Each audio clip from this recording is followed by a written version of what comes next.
Leigh not being here, and I just texted her. I haven't heard from her yet. so the question is, so again, you want to go to Tim first? Yeah, I was going to say, let's start. It's really good to have all of you here. Thank you for all the attendees.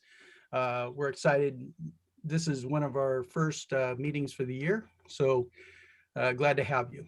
So again, my name is Brian Yates. I'm your 2021 Tri-Counties Association Realtors President. I wanted to welcome to our virtual general membership meeting. Tri-Counties is offering all of their classes online as we make our way through this pandemic. And if you're unable to attend the meeting, any meeting, you can find the recording of most of our classes on our website or our YouTube channel. So you can find the education calendar on our website, as you did for this one, at tricorealtors.com to see the latest classes and events. Just a few things, housekeeping items before we get started here. We'll be recording this event. It'll be available on the Tri-Counties website next week. If you have questions for our speakers, and I'm sure you'll have a lot of them, we got some great content today, please type them in the question and answer section, and Laurel Haverson will be fielding those questions to the speakers at the end of their presentations. So we have a full agenda today, so let's get right to it. Our keynote speaker is Realtor Leigh Brown. Leigh is an international sales and motivational speaker who happens to be hilarious and almost inappropriate, but still family-friendly way. One of the top-selling realtors in the Charlotte, North Carolina real estate market. And with the 2020 launch of One Community Real Estate, Leigh continues her mission to support and develop realtors who are both leaders and advocates in their own communities while still striving to serve buyers and sellers as their realtor advocate.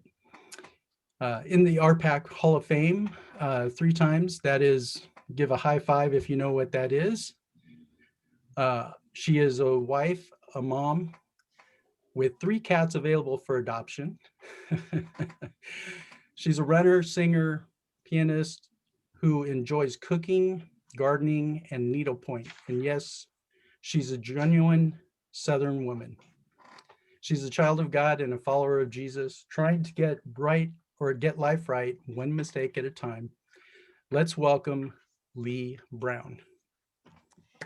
Thank you, Brian, and thank you, Laura. And I see Tim already turned his camera off. I always love it when the legal, political people turn their camera off because that means they're taking notes. I am totally aware, Tim. I see you back there. So thank you for having me today, and thank y'all for showing up for your Zoom meeting. I know you'd rather be in person. I would rather be in person too.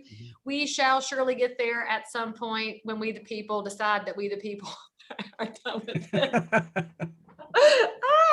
But anyway, I'm very grateful to see y'all today. And if we've never met before, then just know that I'm about to say things out loud that you were probably wanting to say out loud, but you didn't say out loud. So here we go.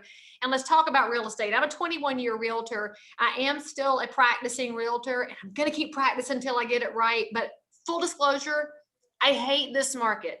I hate these multiple offers. I hate these people that are signing appraisal waivers because it scares the daylights out of me, inspection waivers. I think people have lost their ever-loving minds. Realtors are being too mean to each other online. They're mean to each other in person, and it's driving me completely crazy.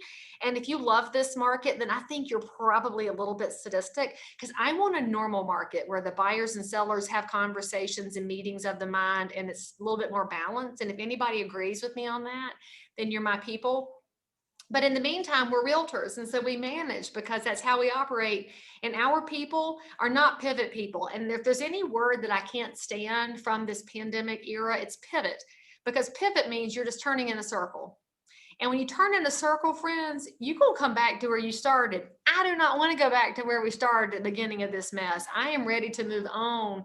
And so as we think about this, I want y'all to think forward. We're going to look at this whole picture and how do we get a fresh perspective, get our focus back, and move ourselves forward. We have to. Brian left a little bit of breadcrumb trail for me there, because he knew I would like swarm back to my seat when he starts talking politics and NAR and advocacy, because I'm a political junkie. But I know that the work that we're doing right now is going to have massive generational impact, and we have to be at the front of these conversations so that we can move our neighbors forward. So if we want to think about that, let's start with where we are, how we get to this place. Y'all know what that is? Yeah, if I showed you that in about 13 months ago, you'd be like, oh, that's cute. Is that a Christmas tree ornament? We would think that was cute. And now we see that as the work of the devil, because that thing has caused so much of a ruckus. It has caused us to fight over masks, which is the dumbest thing we could ever fight about. And it has caused us to be ugly to each other. And it has caused some people to go into complete hermit fear face stages where they won't leave their house, and some other people to go out and actively just declare there's nothing going on in the world. It's just caused a lot of trouble. But can y'all also agree it's been a little bit good for us? Are there good outcomes of the coronavirus? I'd say probably the good thing is a lot of us spent more time with our kids. You didn't want to, but you had to, because now you're a virtual school, and maybe you had to virtual school your grandkids or nieces or nephews, or you were suddenly stuck at home with your cats and your dogs all day and you got way too close to them. And then some of you got to know your spouse again and said, oh, we've been sleeping together all these years. Nice to meet you. And suddenly you're friends again because you were in the foxhole together. And that's not bad, because in real estate, we put our lives into real estate, and you give everything you have to your clients, usually to the detriment of yourself and of your families. And COVID forced all of us to reprioritize.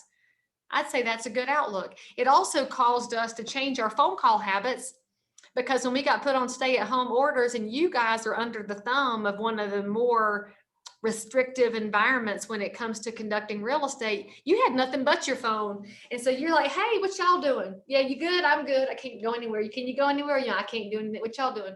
Yeah. And you used to make a phone call that said, hi, this is Brian. And yes, how's your real estate needs? Great, thanks, bye. And you make a 10-second phone call. Now it becomes 45 minutes of, yeah, I need toilet paper. Did you find any? Oh, there's some down there. All right. You want me to grab you some? Okay, right? It changed how we communicated with each other, because we suddenly looked at each other differently at the beginning of pandemic. I'd say it's different now, because now people fight over the vaccines because we keep finding things to fight about. But there's so many good things that have come out. There's so many opportunities that are going to cause a shift for many of you in your business. Now, before I tell you about the shift that's coming in your business, let me just openly acknowledge that the coronavirus era has messed some of y'all up big time. And whoever that is, you're probably somebody with your camera off. You have fallen into the pits of despair. You have been depressed, and you have been anxious, and you have been out of your happy place. You haven't been able to hug people that you usually hug, and you haven't been able to go to Rotary Club and BNI, and you need your humans, and you haven't had them. And you've watched other realtors brag about their business on social media, and you feel like shit because your year hasn't looked good. And so you put on your yoga pants and you've laid on the couch in a ball. I'm going to tell you, whoever you are, you're not the only one. This is happening across the country. Real estate is particularly conducive to this, because we are a space that's so used to human interaction, and we had that taken away from us. We're the economic sector that's led the way. We've been on fire, but not for everybody. And so when you're the one that's not setting the world on fire, and you feel like crap, and maybe you have immune deficiencies yourself, or you're taking care of people, and so you can't get back to normal even if you want to, I just want you to know that you're not alone. And I want you to know that the National Suicide Prevention Hotline exists for a reason. And if you feel super alone, call Brian and just say, hey man, I feel kind of like shit. He's going to say, talk to me, friend, because that's what leadership will do if you let them. He's not a therapist. He's not here to solve your problems. But sometimes if you're the realtor feeling alone, the outreach is what can save you. So I just want you to know that this is not just you. If you're feeling the tension grow every day and this feels awful to you, all right? But there's ways to move yourself past it. The first one is interaction. So this association has to be more than just MLS rules and bylaws and committees. The association is a community of realtors, y'all. And when we treat each other like we're in a community together, we change real estate. And when we look at that, that's where you're going to see this opportunity come up, because we're an opportunity market. Whenever things are sideways and weird and we don't like market conditions, that's opportunity time. because you're always going to have people amongst us that are like, I can't. They got to have all the I can'ts, and they're just going to kind of fall off the edge. And they stay in the ball on the couch, and they haven't showered, and they haven't gotten behind a Zoom camera, and they've given themselves all the excuses. And then there's the other realtors that say, all right, I'll do what I got to do. I got an addendum I got to sign. Let's figure out the addendum. I'm going to have to wear a mask and 4 gloves and get some hand sanitizer. All right, let's figure it out. All right, we got 14,000 offers on this listing, and I need to find cash. All right.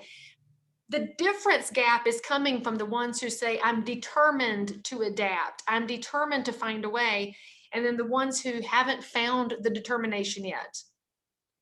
The gap's going to widen, friends. We have more and more realtors entering the market every day. Y'all have seen it in your association. Your membership's up. Anytime the economy is uncertain, people get into real estate because it looks so easy. You just dress up and drive around. Y'all get paid so much money. It's so easy. And then they get in and say, I just wrote $2,000 to this association. For what? Because they don't know what's going on, and the gap widens. So how do we, as the leaders, because you're logged in today, you guys are the leaders of the association. The ones who chose not to log in because they're too busy, they just picked something else as a priority today. So you're the leaders today. You're going to have to be the thought leaders and the voice leaders for real estate in your community. So how do you create the momentum in a world that says you don't matter? Right? Do realtors matter? According to the public, there's apps that replace you. Hedge funds can buy houses. Why do we even need a realtor? You got class action lawsuits, you got the DOJ getting involved, you got all this other shenanigan mess going on where people act like realtors don't matter. So my question to you is, do you matter? I'm gonna tell you something, you do, because you're the only ones that know how to provide a personalized solution to what your neighbors need. And I say that word neighbor intentionally because we have to think differently about who we're serving as clients.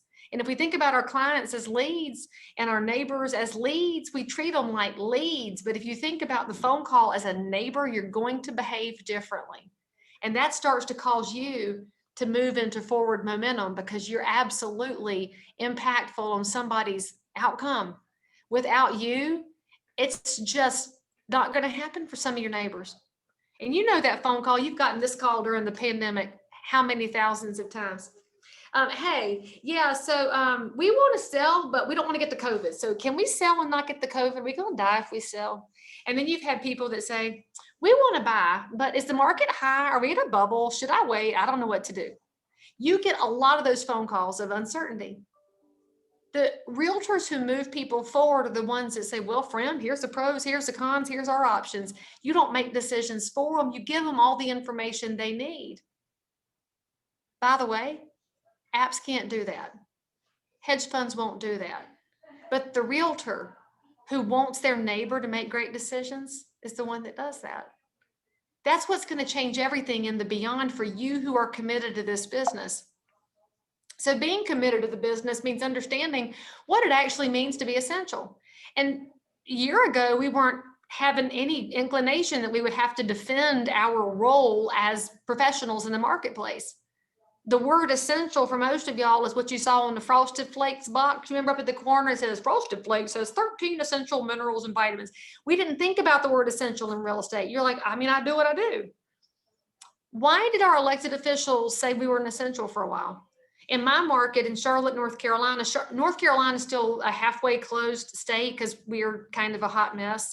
And for 6 weeks, I couldn't work. It was a misdemeanor and an immediate $2,500 fine if I was busted working. So I had to stay home. And it was very aggravating because I had final walkthroughs happening. And all you legal brains will love that the state said they had to do final walkthrough by themselves.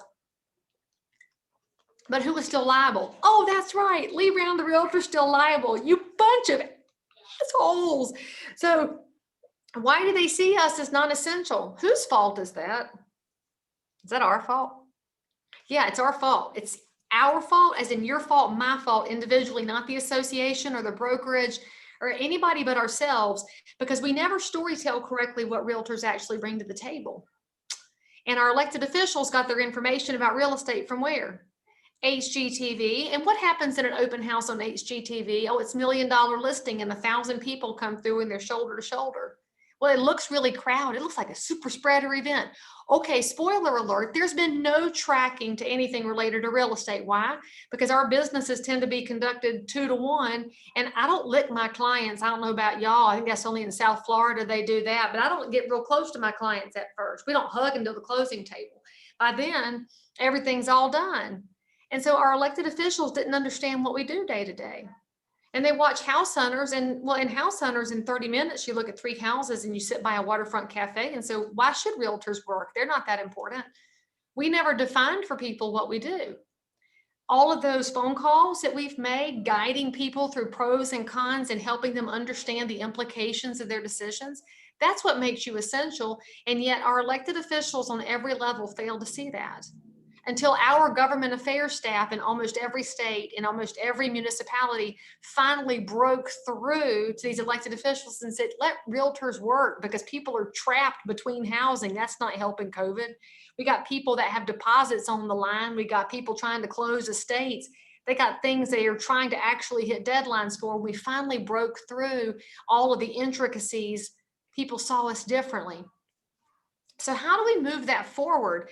Well, moving that forward and helping each other understand how essential we all are. First of all, you have to acknowledge that you're not the only realtor on the planet. I hate to lick all the red off your candy for each one of you, but none of y'all could handle every listing in your market, nor every buyer, nor should you want to, because let's be honest, there's a butt for every saddle and it's all different. And when you start realizing that our competitors and our colleagues are as essential as we are, it changes that narrative again. This is back to understanding how the association is a community. Communities are made up of people with different skills and gifts and talents that work together for something bigger than themselves.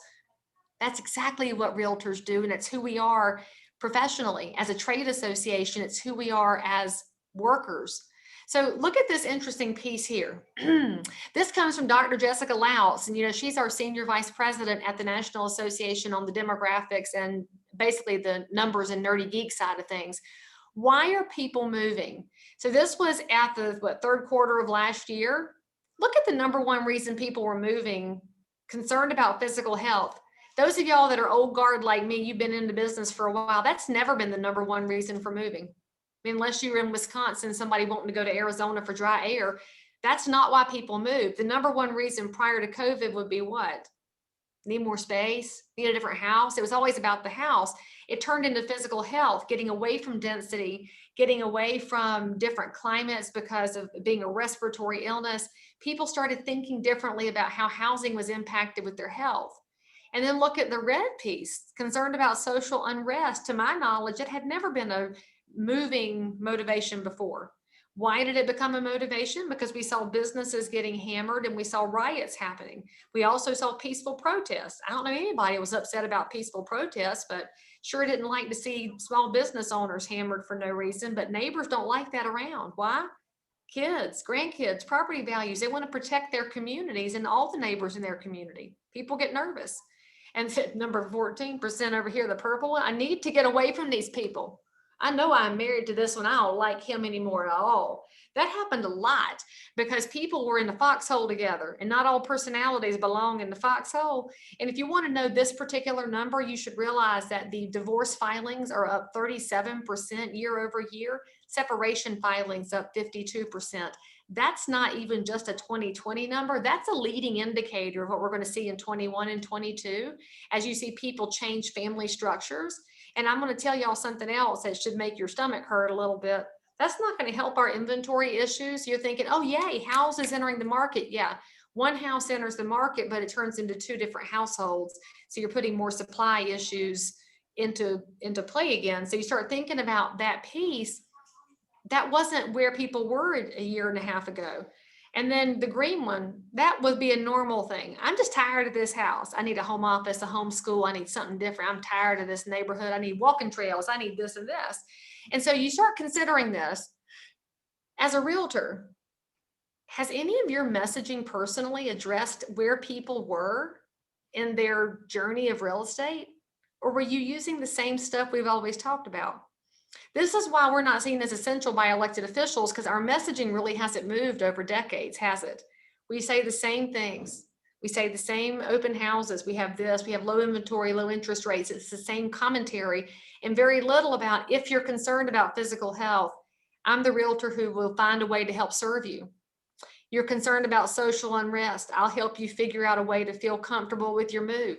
You don't have to be political. You don't have to be inflammatory. You have to be the person that says, I hear you. I can serve you too. Because people are all over the different sides of these different issues, right? And as realtors, if we listen to people, we can provide personalized solutions because that's the key to your future. And that's what makes you essential. Now, this one I found to be very interesting. The other data point that really moved because of COVID is how many of our neighbors are considering second homes. Why are they considering second homes? Well, 26% is the highest number we've ever seen. A lot of people have said, you know, I'm going to be like John one day. I want a beach house and a mountain house. And I don't want to be as old as John when I get it. I want to do it now because if I can work from home and I've got the broadband, I can go and work in my mountain house for now. And people have done that. They've bought the second home. And this is where you have to really be tuned in, guys, because the changes came from Fannie Mae week before last about changing financing on second home properties. And even if you don't personally work a second home and resort market, consider that your neighbors may be looking at second homes in other markets. And what do you want to be a resource for them there? Find them a professional realtor advocate wherever they're going so they can have great service, but help them find the right solutions. Second homes are wonderful. This brings Airbnbs to the market. Why are Airbnbs great or other short-term rentals? Because they give people somewhere to go for gap housing. In fact, the fastest growing usage of short-term rentals is the midterm rentals, the 3-month rental, the 6-month rental. Because if your market's like mine, most of the rentals are 12 months minimum, right? So where does somebody go if they need 3 months? To their mom's house, to the basement of a friend. They don't want to go to the no-tell motel that rents by the hour because that gets really high. If you get the hourly motel rental for 3 weeks, really high. And the environment's a little sketchy. And John starts laughing at that point. I'm going to find that to be very suspicious. Just saying, Laura, take note of that. Make a circle around his face on the screen. So when you think about where people's needs are and what we can do to provide housing solutions for neighbors in different stages of life, does this improve your business for the future? Yeah, this is something to talk about. Maybe you take this graph and you're like, y'all not gonna believe this. 26% of people looking at second homes. I'd never even realized that. How many of your past clients would raise their hand and say, well, we were thinking about a beach house, and you're like, man, I got a guy. Which beach y'all looking at? Oh, you're looking at Malibu? All right, well, I got this person. Oh, you're looking at the Gulf Coast? I got this one. And you show that realtors build networks, not just for purposes of conventions and committees, but for purposes of making sure that our neighbors have professional help wherever they land. Now look at the number 34% over here. No, I don't want to be bothered with a second home. Y'all know what that is, right? That's an objection. And what do salespeople do? They overcome objections because that person basically saying, I don't like the color of the carpet. Great. Would you want a second home if you had a property manager? In realtor world, we have great property managers who can help with a turnkey solution. You can be the realtor who brings answers to your clients and helps them expand. One of the comments that was made right before we got started had to do with money leaving California. I think I heard that with my mom ears on the radar. I love the California money that's moving to North Carolina, by the way. They're some of my favorite clients. But in the meantime, you have a lot of people moving their money to different areas. You could be a resource for that. Help them diversify their investments. It's got nothing negative to say about where you live and everything to do with understanding tax consequences. So all of these things start to happen. They start to move your real estate business forward when you start thinking about how, as realtors, we have to ask better questions. Now, there's a great book I got to recommend here, and I wish I had remembered to put a slide in. It's called A More Beautiful Question. Have y'all ever read that?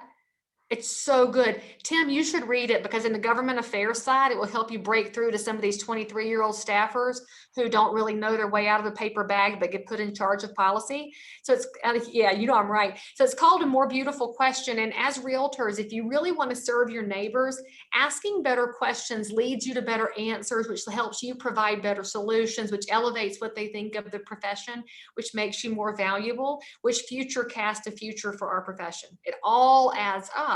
But when you're thinking about questions here, it can be as simple as, How do I become the resource for second homes for my clients? How do I help people who need to make better health decisions pick a new property? You start to be the one that's bringing a nuanced future to their real estate needs. And remember, friends, what do most realtors say about real estate? Well, who do you know that needs to buy or sell? That's not a personalized question. That's you looking for cash. What about the other things that realtors say? What do they say? Oh, it's a low inventory market. You should buy right now. Low interest rates. You're going to have to, they start making stuff up. They're not even finding out what matters to that buyer and seller. So I'll give you all a real life example here of a buyer that I'm currently working with. She's a first time buyer. She's 29 years old, had this goal of buying her first house before she's 30, called a bunch of realtors off the internet after reading their reviews, and she texted me and wanted to talk. I called her right back and we started chatting. And I said, talk to me about what's going on in your world. And she told me, I want to buy my first house before I'm 30. I said, great, what do you want to buy? And she said, I want to buy a new townhouse. I said, all right, wrote it down.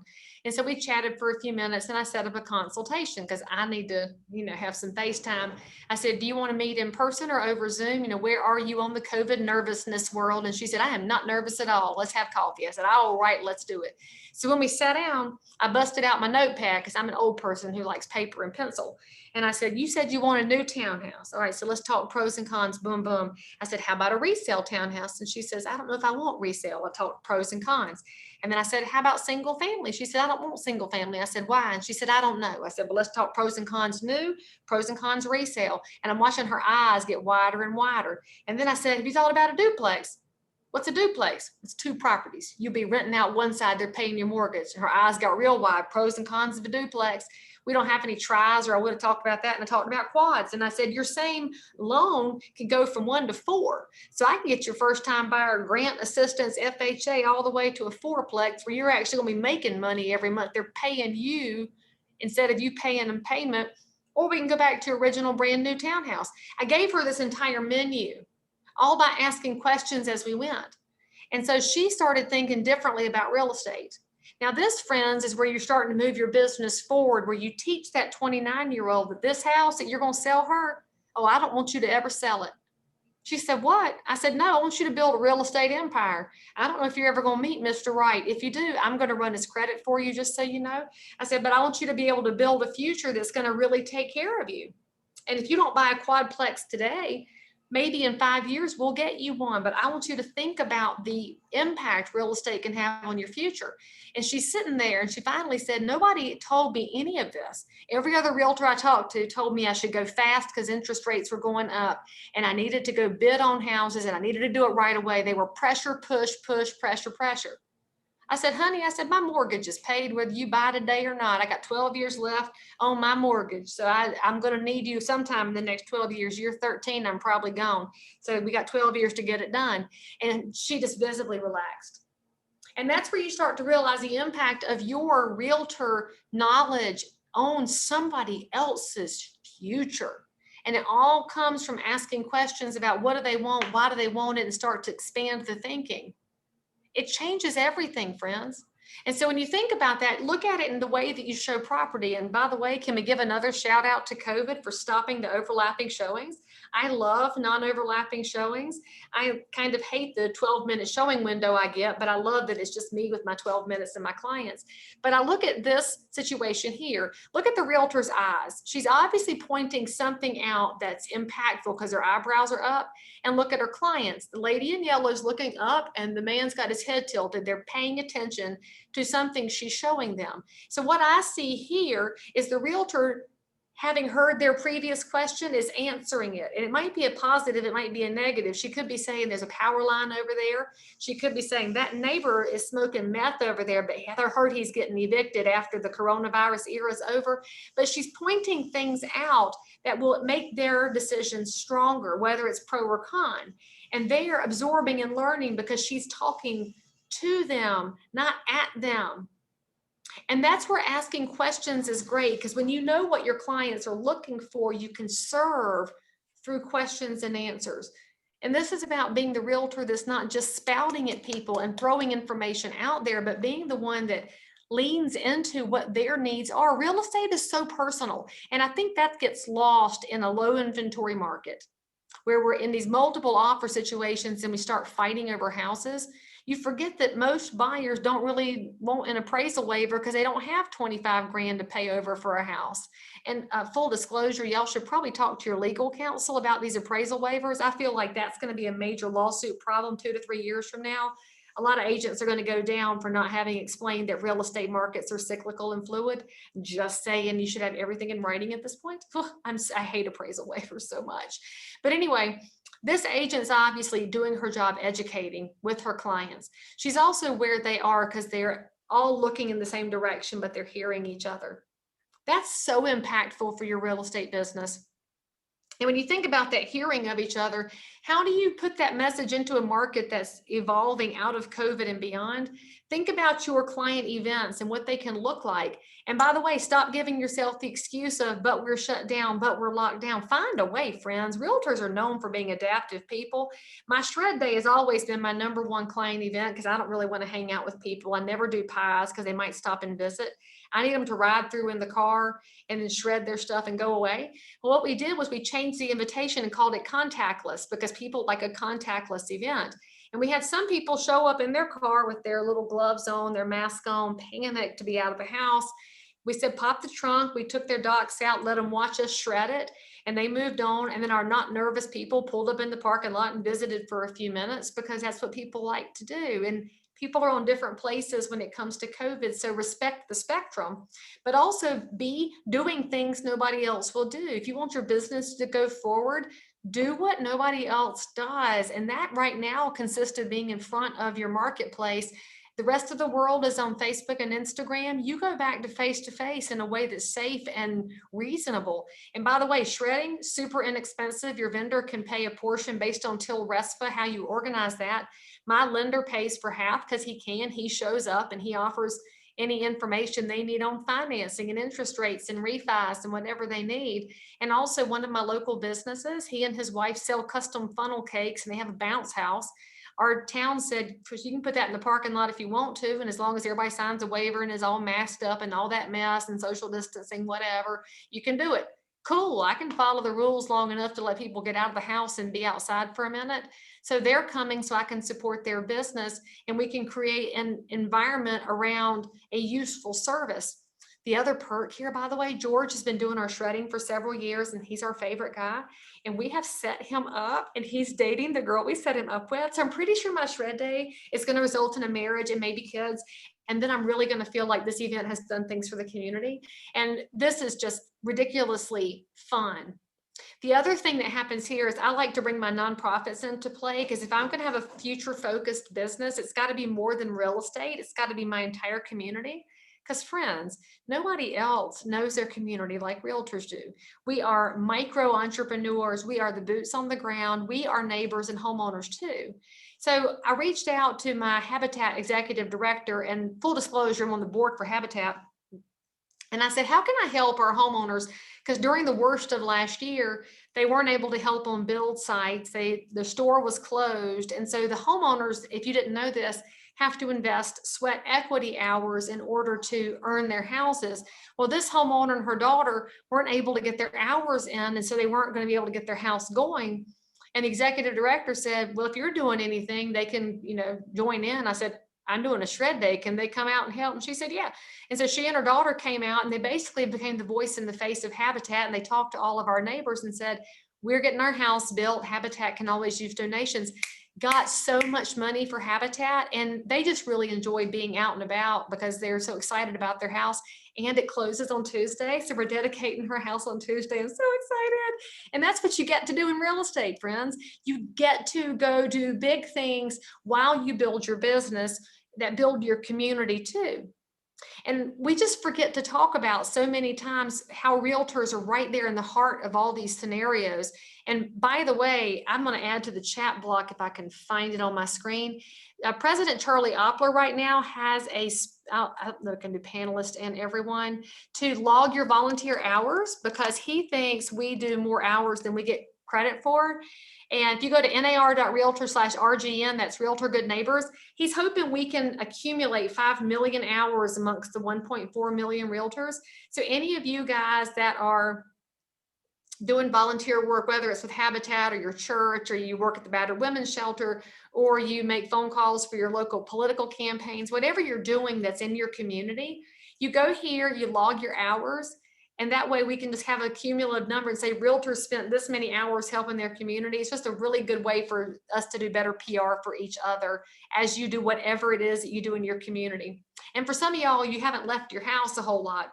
Doesn't matter. You've been doing things online. You've probably done some forums and you've visited planning and zoning meetings and you've done really good things. Take some credit for it and build your business. And oh, by the way, if you want a shirt like I have on there, that's at the Realtor store. They just added a whole bunch of stuff to it too. I think it's store.realtor maybe. Is that what it is? Laura will know. I'll let the boss tell you what the website is. You can spend a lot of money. They have that creepy robe on there. I'm not buying a realtor robe. I don't know why they added that, just full disclosure. So anyway, this is Fair Housing Month. I want to talk about fair housing really briefly because it's kind of a big deal. This graphic, by the way, is at NAR.realtor. There's 3 fair housing graphics. This one's my favorite. The other 2 are okay, but I just like how this one looks. This is a great thing to put into your social profile as you move your business forward of saying, hey neighbors, I'm the realtor that says I help anybody I can. I'm not about playing favorites. I'm about giving everybody the same education and opportunity. So if they want to move forward, I'll be there to help them move forward. I can't make everybody be homeowners, but I can sure the heck make sure every neighbor knows I'll help everybody. And this is something that shouldn't be an issue in 2021. But if you didn't read the Newsday article from Long Island that came out in November of 19 that exposed all the fair housing violations, it will make your head hurt and make your heart sad that so many violations are happening in this current era. And before you say to me, well, Lee Brown, that was in Long Island, that would never happen here. It's happening in your market. And I'm gonna tell you how I know it's happening in your market. Y'all getting buyer love letters on your listings? Yeah, you are. You've seen them. They're fair housing violations 99% of the time. And here's what I mean. 20 years ago, a love letter consisted of, dear Laura, I love your kitchen. I love the living room. Please sell me your house. Love, Brian. That was your letter. It was about the house. No fair housing violations there. That ain't the letters y'all get now. Now the letter says, hi, I'm Laura, and I love your house, and I can see myself going for walks in the neighborhood, and I'm going to have my church Bible study over, and my nieces and nephews are coming, and I just love kids. And I'm just going to like have so many kids in the house. And then here's a picture of me and my dog, and then here's a picture of me hiking at Christmas, and really pick me for your house. So that little made up letter I just gave covers like a zillion protected classes, because walking is your opportunity, your physical opportunity. And then gender is going to be visible through her name and through the photos, and then race and color through the name and through the photos. And then we've got religion, because she mentioned her Bible group, and familial status, because she mentions all these people. So you start diving into all these protected classes in that letter. Here's what's going to happen, y'all. And I'm just going to tell y'all a little secret. NAR has already put out guidance on not using these letters, right? You saw the guidance and people are still using it. I have an argument that came to me from a realtor in California who said, but Lee, there's a standard in my market. If I don't do it, I won't win. And I said, friend, you got to write better offers, because if you're using emotion as your tool to win, you're not writing a good enough offer. And he said, well, that might be so in your market, but in my market, I have to use them. I said, listen, they're a violation of fair housing most of the time. And he said, well, fair housing doesn't apply to me. And I said, friend, it's federal law. And he said, well, that might be true in your state, but not in my state. I said, it's federal law. We were having this argument, by the way, in public on Clubhouse, which is the new social media app. What he didn't know, what I didn't know, is who was in the audience listening to this conversation. And so I explained to him how fair housing works, how protected classes work, and how he was needing to understand that federal law applied to him, as he patted me on the head like a total jackleg. And then I went to Twitter and I had a private message from a dude I didn't know. And so I opened it up and I'm reading it. And he said, I was in Clubhouse and good job defending fair housing. And boy, that guy was awful. And I said, I know, right? Couldn't believe he was thinking he was exempt. And then I looked up this dude. He's the head of consumer relations at the CFPB. That's the Consumer Finance Protection Bureau, federal agency. And I said, oh shit. And so I screenshot him and I sent him to Shannon McGann, who's our chief lobbyist. And I said, Shannon, who's this dude? And she's like, why are you talking to him? And I said, he reached out to me. She's like, why are you talking to bureaucrats like that? I'm like, he reached out to me, and I explained the whole story to her. So the skinny is now the CFPB is working with HUD on fair housing love letter violations because of this one dude. And by the way, the CFPB screenshot this guy and he's in their crosshairs because he said he was not going to have to abide by federal fair housing. He's not your member, by the way, Laura. He's somebody else's member. As you go, he's not mine. And I hate to say this, but I can't wait to watch him go down because I tried my very best to be kind and loving to him to help him see the error of his ways. And he insists on being a jerk. So fine, let him go down because I think some realtors need to go away, just saying. But anyway, in December, we had legislation passed for C.A.R.S. Act stimulus. Remember that package that went through in December, the partial package? There was 78 million for HUD. And because I'm a political nerd, I called my friend on Capitol Hill and I said, hey, what's that 78 million for HUD for? And he said, that's for testing. I said, oh. He said, fair housing testing. I said, oh. He said, there's a lot of things they're watching. I said, oh. He said, love letters. I said, oh. So know this, it's not illegal right now, but it's very, very heavily scrutinized. So if you're using love letters, you're putting yourself in the crosshairs of HUD and the CFPB. And I don't know about y'all, but a first-time fine of $50,000 does not fit my budgetary constraints. So I'll tell you what I'm doing to make this stop for me personally. When I go to a listing appointment, I take these letters that I'm getting that are so over the top and I show my sellers and I say, we don't want to mess with this. And they say, no. And I say, my job as your professional realtor is to absorb the emotion and protect you from possibly violating fair housing. So I don't think we should allow these. Will you give me permission to strip these? And my sellers say, yes. And so that's in writing, permission to strip these. In MLS and agent remarks, I say, do not send me a buyer love letter. It will not be presented. Sellers don't want to see it. They're a violation of fair housing. So what I do for one, I do for all. And that's the main tenet of fair housing. What you do for one, you do for all. I alert all the agents that we're not taking love letters. If they send it, I'm stripping it. And these agents will fight me. They're like, you have to. I'm like, don't. Lawyer said I don't have to. Sellers gave me permission to strip them. So just bring me a better offer.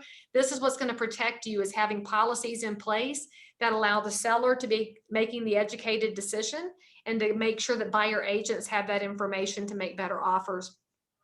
This is huge, guys. And I can't tell y'all enough. This is highly, highly, highly under the scrutiny machine, under the magnifying glass. Be very, very cognizant of this. And then last thing I want to tell you, well, not last thing, next to last thing, it's a question. So you have to raise your hand. So I'm going to look at my screen here briefly. Raise your hand if you would invest 12 minutes in anybody who called you. Just 12 minutes. Okay, so Brian, you should at least raise your hand because I can see you. Somebody's raising their hand in chat. Who's my, oh, that's Laura putting the team store. Thank you. Y'all have permission to raise your hands? Okay, I'm just going to tell you, you got to raise your hand. So here's where I want you to think about what fair housing looks like in practice and what we forget about as agents. You've had this phone call. So Haley Brown, I got your name from John, and yeah, so we we were thinking about buying a house, and we don't know what to do next. You've all had that phone call, right? Super hesitant, doesn't know what to do. They're nervous, but they called a realtor, right? And what do you say? Oh yeah, I love John. Yeah, thank you for calling. That's great. Let me hook you up with my lender and they'll get you a good plan. Okay, great. So then you hook them up with your lender, and then your lender calls you back and says, girl, they ain't buying nothing, not now. Probably not. Their credit score is like a 460. That was crazy. That's happened to all of us, right? The person you can't help. What do most realtors do? Wad it up, throw it away, move on to the next one. Your really good realtors call them back and say, hey, friend. So yeah, so Brian said you're not ready today. You'll be ready in 3 or 4 years. And he gave you a checklist and you just call me then. Okay, thanks, bye. That's the good realtors. What does anybody do beyond that? Maybe put them on a drip campaign, maybe text them, but not really, because what you're going to tell me is, but Leigh, I can only help people who need my help. I get paid on commission. I have to be a good steward of my time, right? Here's what I want you to think about. For most people, in today's world, the thing they lack most is resilience. Financing, when they lack resilience and they run into a roadblock, what do most people do? They just cave, they go away, they give up. We don't want people to give up because real estate is the key to generational wealth. This is the key to somebody else's financial future. This is why realtors are important, because you are so impactful. It is your conversations and your relational ability to connect to people that gives them the ability to go fix things and move forward. Because realtors are optimistic and cheerful, and we are natural cheerleaders and encouragers. We forget that sometimes though, because you can't help that person, and so you just move on. Here's what the 12 minutes looks like. When you call back, I want you to say, so Brian said he gave you a list. I'm going to check in with you and see if you need help, because I think you can make it, and I'm here for you all the way through. 6 months from now, I want you to go to your Google Calendar, your paper calendar, and mark it, name and phone number, checkup.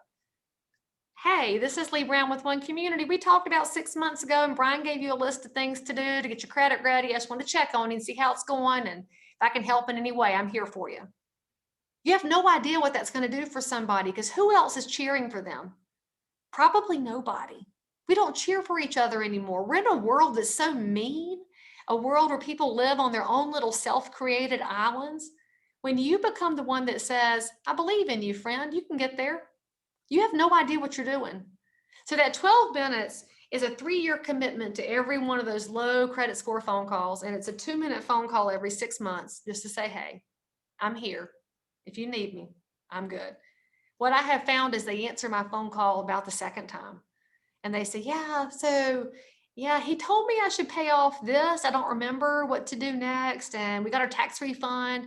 And I'm like, I don't know. I'm not the money expert. Let's merge him into this call. Let me try and merge in with my FaceTime. I say, hey, Brian, hey, I've got Jill on the phone, and she had a question about which one to pay off first. Can you help? And Brian's like, yeah. This is where though you have to have vendors who are true partners in your business and who are partners in your belief in fair housing and your belief in building people up so they can get there. Not vendors who put somebody on an automated drip system.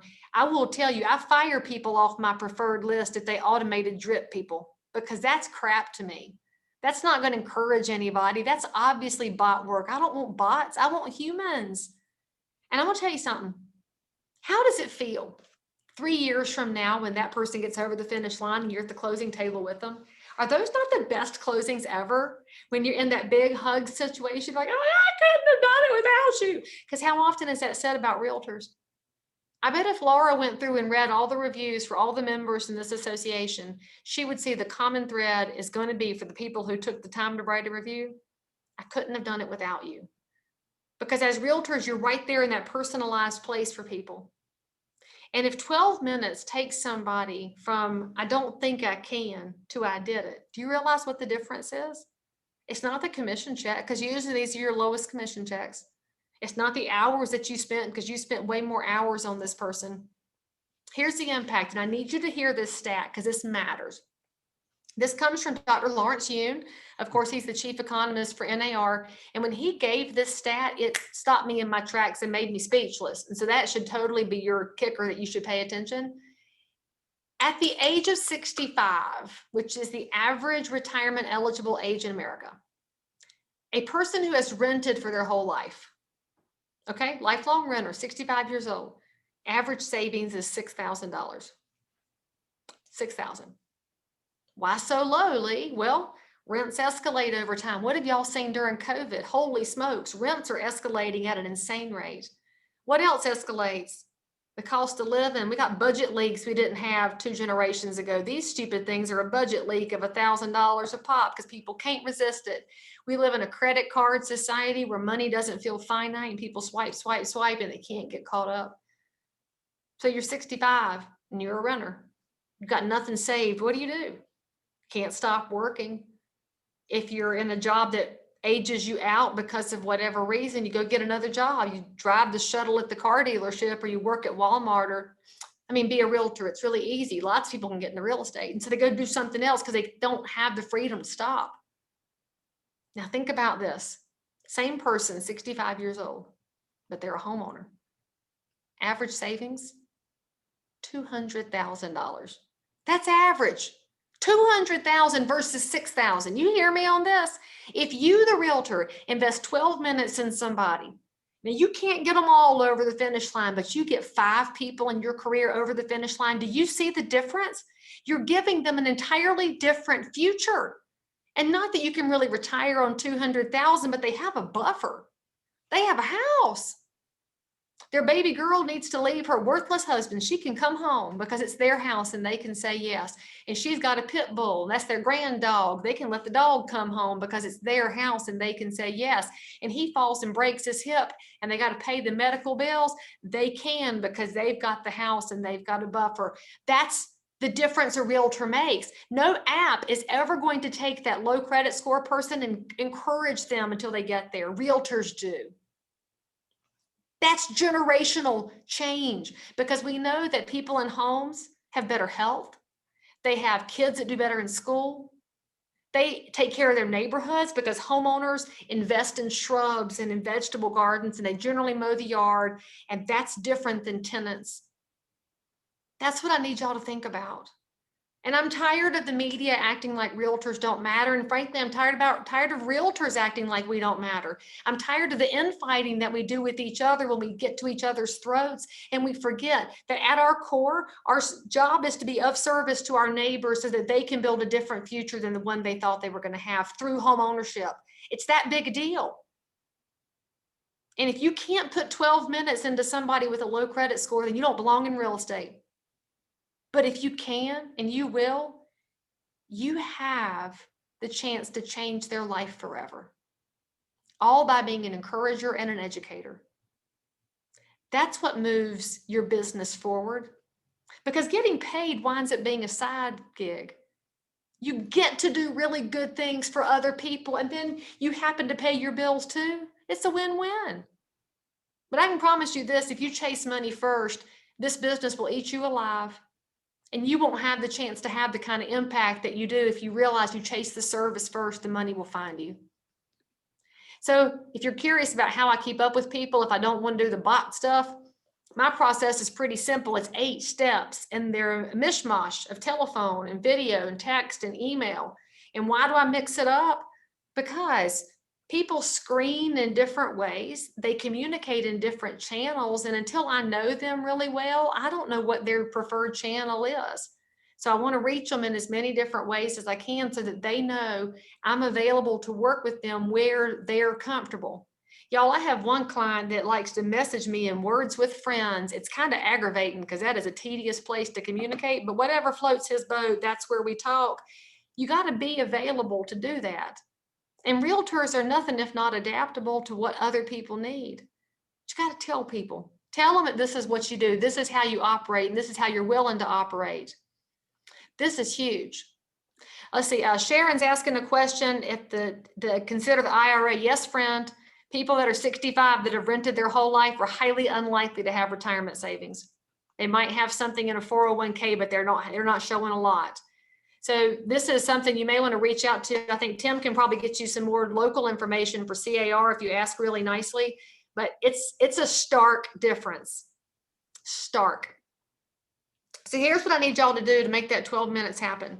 This is your key. This little computer you hold in your hand, it also acts as a telephone. Oh, did y'all know that? And so if you go to this little telephone thing in the corner and you mash numbers and you hit the green circle, it'll call somebody's voice. What? I know, it's crazy and amazing. And I need you to call one person a day.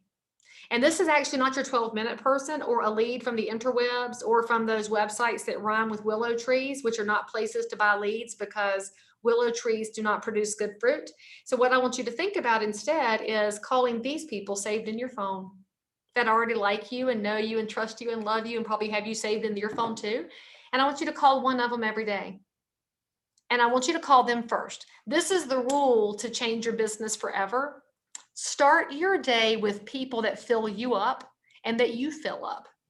Because when you feel good about life and about your friends and about this world, it's so much easier to call the cold prospects because when your energy is high, other people can hear it. And frankly, in this world, this COVID world that is run by fear and anger and nastiness, a positive, cheerful, energetic voice changes so much more than real estate. You can change somebody else's outlook. That's impactful. I firmly believe that real estate's a calling and it's a service, and you get to get paid for that. But start your day with this. Don't start with the people who cuss you out. Start with people who love you that say, oh, hey, what are you doing? Here's what I say. Well, I was fixing to call my client back and I scrolled past your name and I thought I'd say, hey, what you doing? Oh, people love being noticed. They love feeling special. And so if you make one call a day, it will change your energy, your outlook, and that allows you to serve more people. That will move your business forward. Back to fair housing though, if you want to really have an impact, get super consistent. And I already mentioned what you do for one, you do for all. My intake sheets changed my business because it taught me to ask the same questions of every buyer and every seller suspect that called me. And here's how it works. Somebody gives me a come list me call. They say, hey, Lee Brown, come sell my house. And I say, great, may I ask you a few questions? Every time. May I ask you a few questions? 7 words. They say yes. Now what can I ask them? Anything.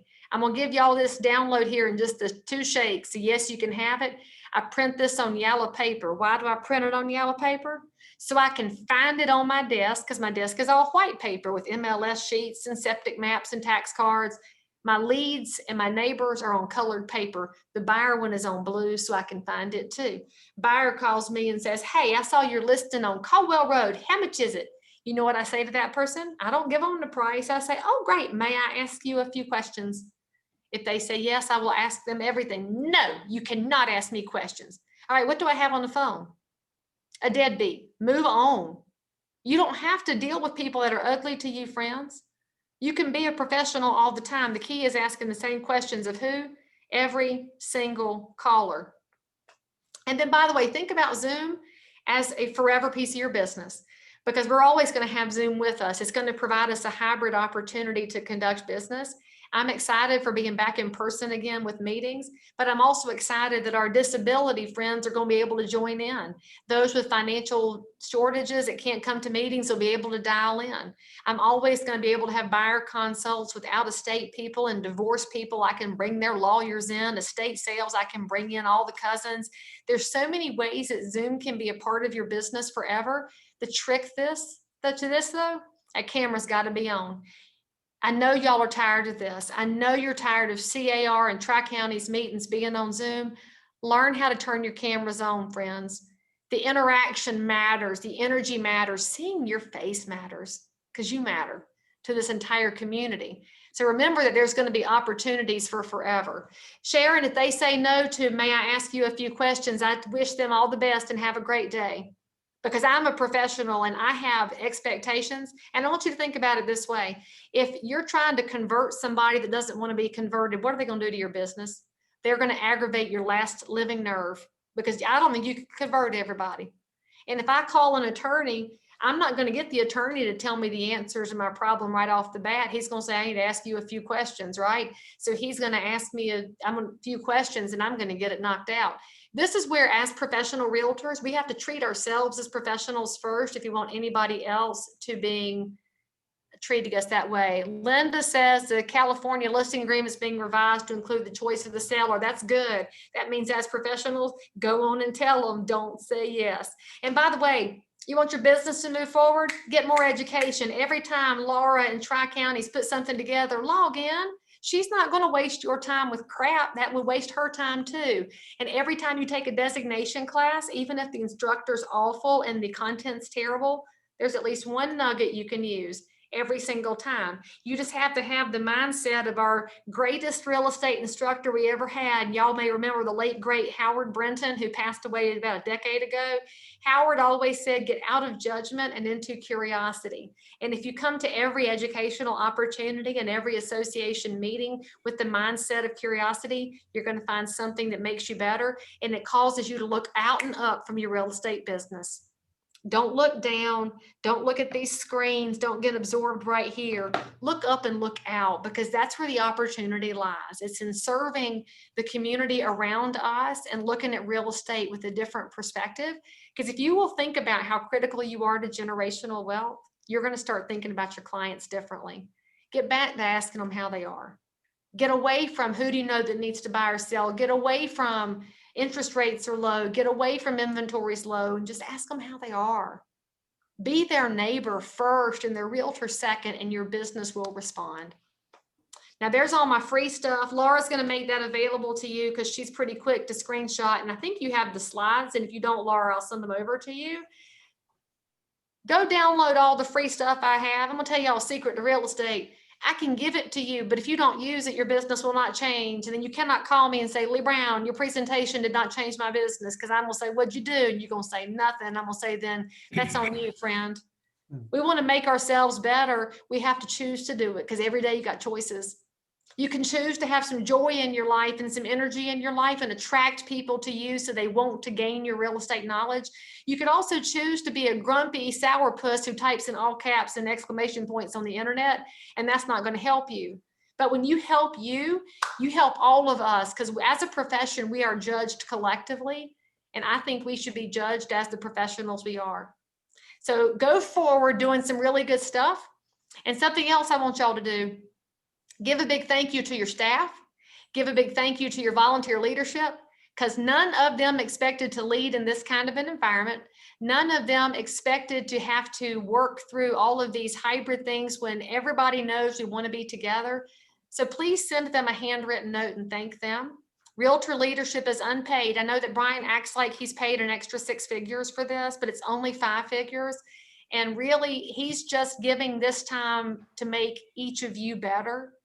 And that means that there's a space for you too. So if you've ever wondered why people volunteer, I'm going to promise you this, you're going to receive far more than you give if you come into it with an abundant mindset. So reach out to Brian, to Laura, to the rest of your leadership team and find out how you can give back. And that being said, I've totally run over because I'm a realtor and I love going over time because that's my gift in life. And anything I need to add, let me know. Any questions I can answer, I'll turn it back over to Brian. Thanks again, Lee. I love every time that we've seen you at CAR, and that's where I first actually met you. But I think the whole attendees here would agree that, or at least I appreciate that you are just you. You're not trying to be some amazing speaker, but you're just raw. And I love that. And I think that she made some great points. And I just want to reiterate to our attendees here is that our membership is, I agree with her, especially during this time, our ability to connect with people and not so much about the sale. We don't have to be salespeople. That'll come about. The needs will arise, especially during this. I think they'll share what are some concerns they're having with their families and so forth. And it helps you to get to know them better. I think there's tremendous opportunity there. And we don't have time to go into it today, but I know Lee is very involved with local as well as state and national political aspects as far as realtor related issues. I just want to say to our membership, it's not just about us on staff that, we don't want you to say, hey, they're our board, you guys take care of it. We just going to do our sales. I don't know if you know it, but if you've not been watching the news, if you're not following some of the stuff that Christine and Tim Shaw are going to share, as well as John Giardinelli, there's a lot of legislation that's affecting our business and our clients. So we're going to get into that. But before we do, I want to bring up our next speaker. Really excited to hear from. It says Paul Green on the screen. I know that's not correct. It's Oscar. Oscar is an economic forecaster for CAR. He's the Deputy Chief Economist there at California Association of Realtors. He co-manages the research and economic departments and oversees the operation of data analytics and survey research within the division. And as an economist at CAR, Oscar provides regular updates on the economy, state and regional housing markets, consumer behaviors, and public policy issues. He has written articles and reports on subjects including housing supply, affordability, mortgage finance, homeownership, tax reform, and other topics related to the real estate industry. And he continues to contribute frequently to CAR's weekly housing market update newsletter, Housing Matters podcast, and Housing Perspective. His work has been quoted in the Los Angeles Times, San Francisco Chronicle, Kiplinger's, NPR, KFI, as well as other media outlets. Oscar has been with the CAR since 2003. And before that, he worked for a toy company as an analyst to conduct research on identifying kids' trends and evaluating their global implications on the toy industry. That's interesting. And Oscar is a bachelor's degree in economics from the University of California, Berkeley, and a master's in economics from California State Polytechnic University here in our backyard in Pomona. So I want to welcome Oscar. We're real excited to have you. And of course, much of the information that we present to you, the membership, comes from Oscar directly. So glad that you have a chance to meet him today. Thank you for being here. Thank you, Brian, for the introductions. I have no idea why it says Paulo Green. I have to fix it somehow. I actually didn't even realize until you actually brought it up. I was in another meeting earlier, and my God, my identity might have got stolen. Who knows? But I'm glad that you identified me as Oscar Way, because it's a little tough to figure me out, without the name there. Thank you very much for the introductions, and thank you for giving me the opportunity to be here to spend some time with you guys. And let me share my screen first. Give me a second. I do have a PowerPoint presentation as usual.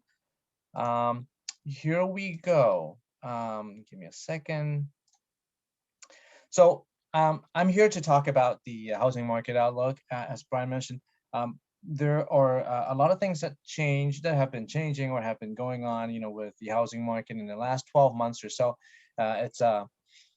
We went from very, very concerned about what's going to happen last March, a lot of uncertainty about the housing market, what's going to happen with buyers and sellers, what's going to happen with the economy, to feeling a little bit more optimistic. And I think in the last couple months, especially, you can feel it as we go into the home buying season, that the market is a little tight in terms of supply, and it looks like that there's a lot of competition, a lot of market competition. And so there's a lot of ground to cover, and let's get started. I know I have maybe about half an hour. In the next half an hour, I'm going to go over some stuff. I'm going to talk about the state housing market. I'm going to start. I should start with the state housing market. I'm going to go into some regional and local stuff, and then I'm going to talk about the general economic overview, and give you some idea about what we can expect in the upcoming year, in the upcoming home buying season, as well as the rest of the year. So let's get started. I know it's a little tough to follow a great speaker with some amazing insights, but I'll try my best and do my best. And I do get pumped up after the speech that I heard earlier. So let's get started. Let's take a look at the market update. First, I'm going to go back in history and take a look at what happened in the last 12 months. Now, in about 12 months ago, we were all a little concerned, right? This is May's number, not necessarily March, but what happened in March, April, and May was a little concerning, because in the first half of the year we were a little unprepared. Buyers were unprepared, sellers were unprepared. Buyers were concerned because what happened about 15 years ago, many of you might have gone through the Great Recession in 2007, 2008.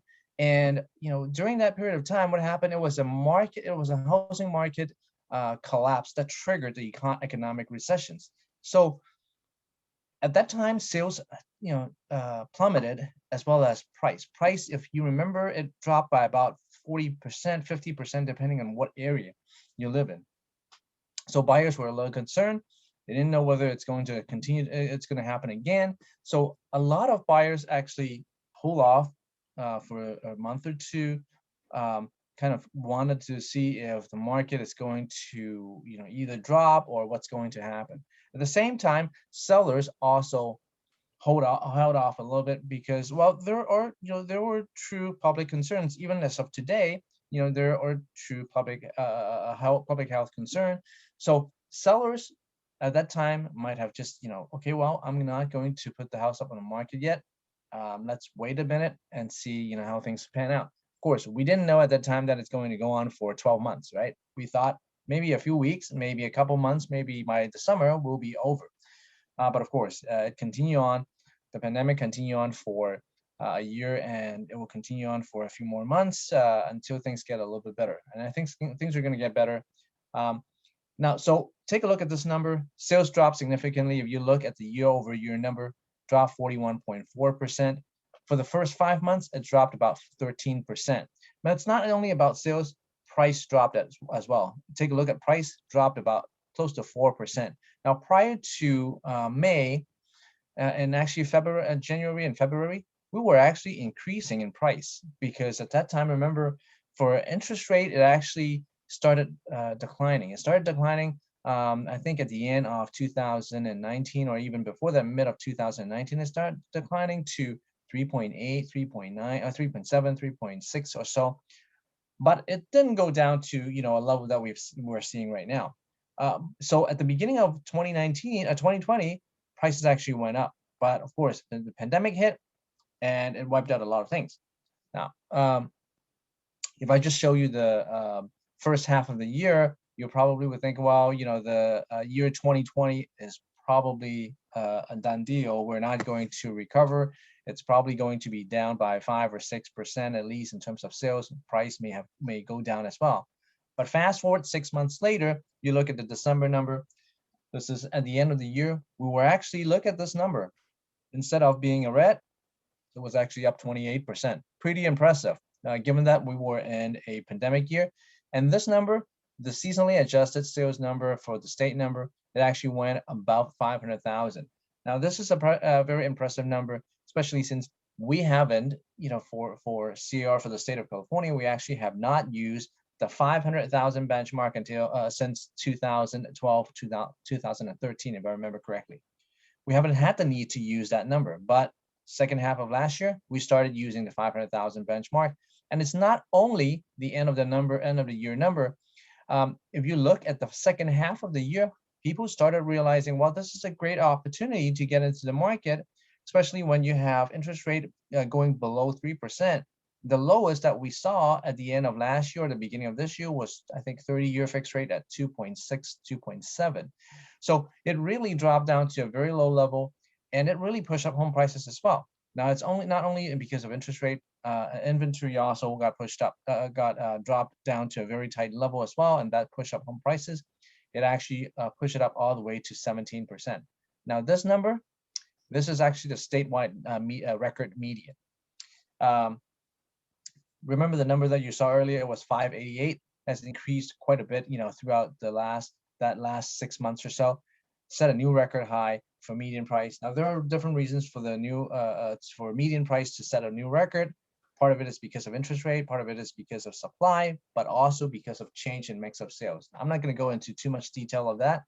Maybe I'll discuss a little bit later on. Now, just take a look at what happened after December. Now, these are the numbers.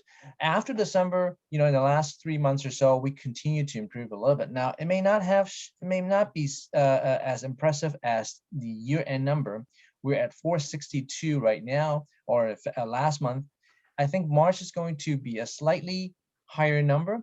Now, and don't be surprised if we see a number, the year-over-year number, to be at around 30-40%. For March, and maybe April even higher, or maybe even May, because last year during March and May of 2020, we actually plummeted quite a bit. So don't be surprised to see those 30-40% increase. I want you to keep that in mind, though. After May, we actually may see a slowdown in terms of the year-over-year growth. Just keep that in mind. So sales continue to improve in the first couple months, but it may not necessarily be in every single price segment. Take a look at this chart here, which I break down by price segments. You can see that the higher price segments continue to improve. Higher meaning from 500 and above, 500,000 and above, continue to improve, especially for the higher price segment at 2 million plus. But take a look at the lower end of the market. It actually dipped a little bit because of supply. We have been saying that supply have been very, very tight, especially in a more affordable market. But the other part of it is also because of the lower price segments. Typically, people who purchase lower price segments, they have lower household income. And many of the lower household low income households, they were affected specifically by the pandemic because many of them work in the service sectors.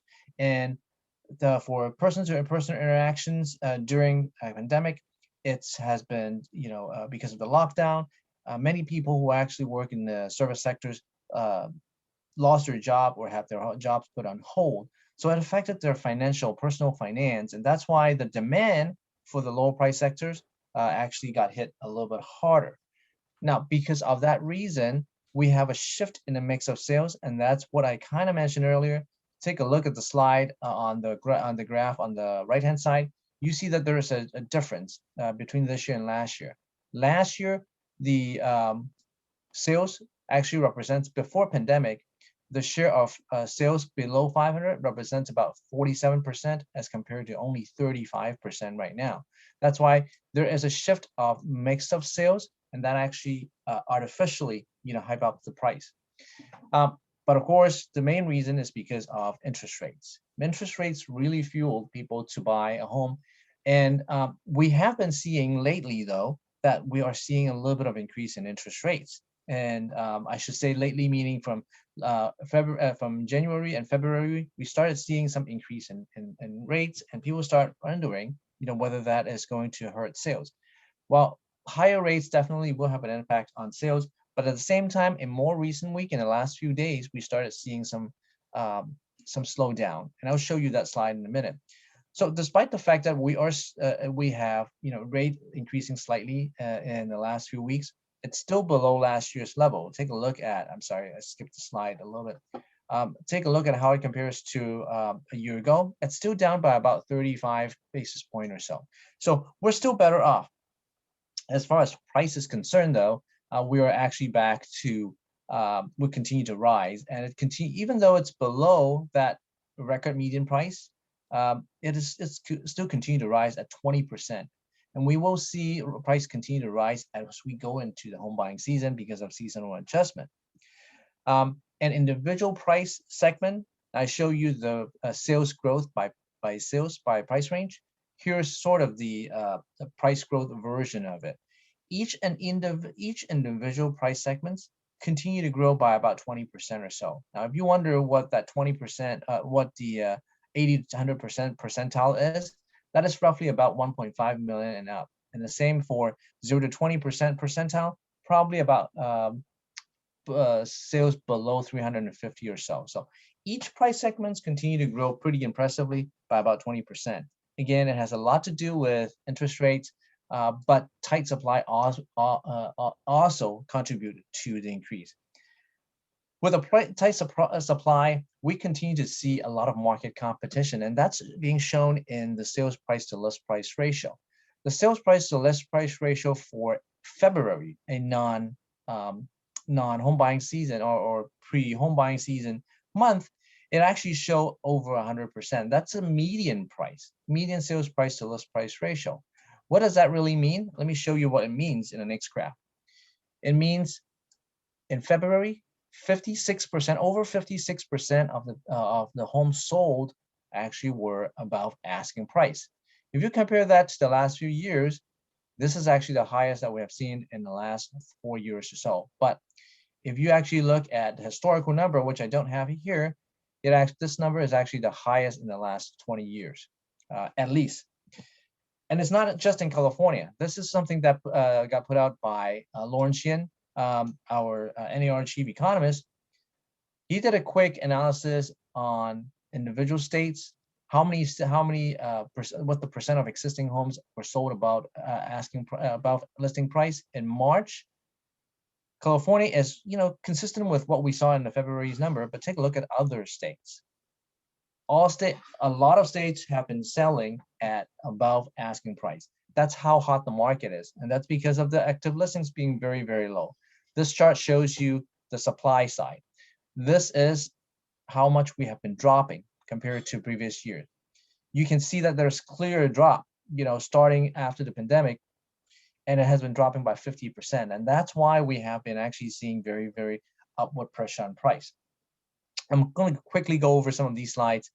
Now, it affects a lot of different things. A lot affect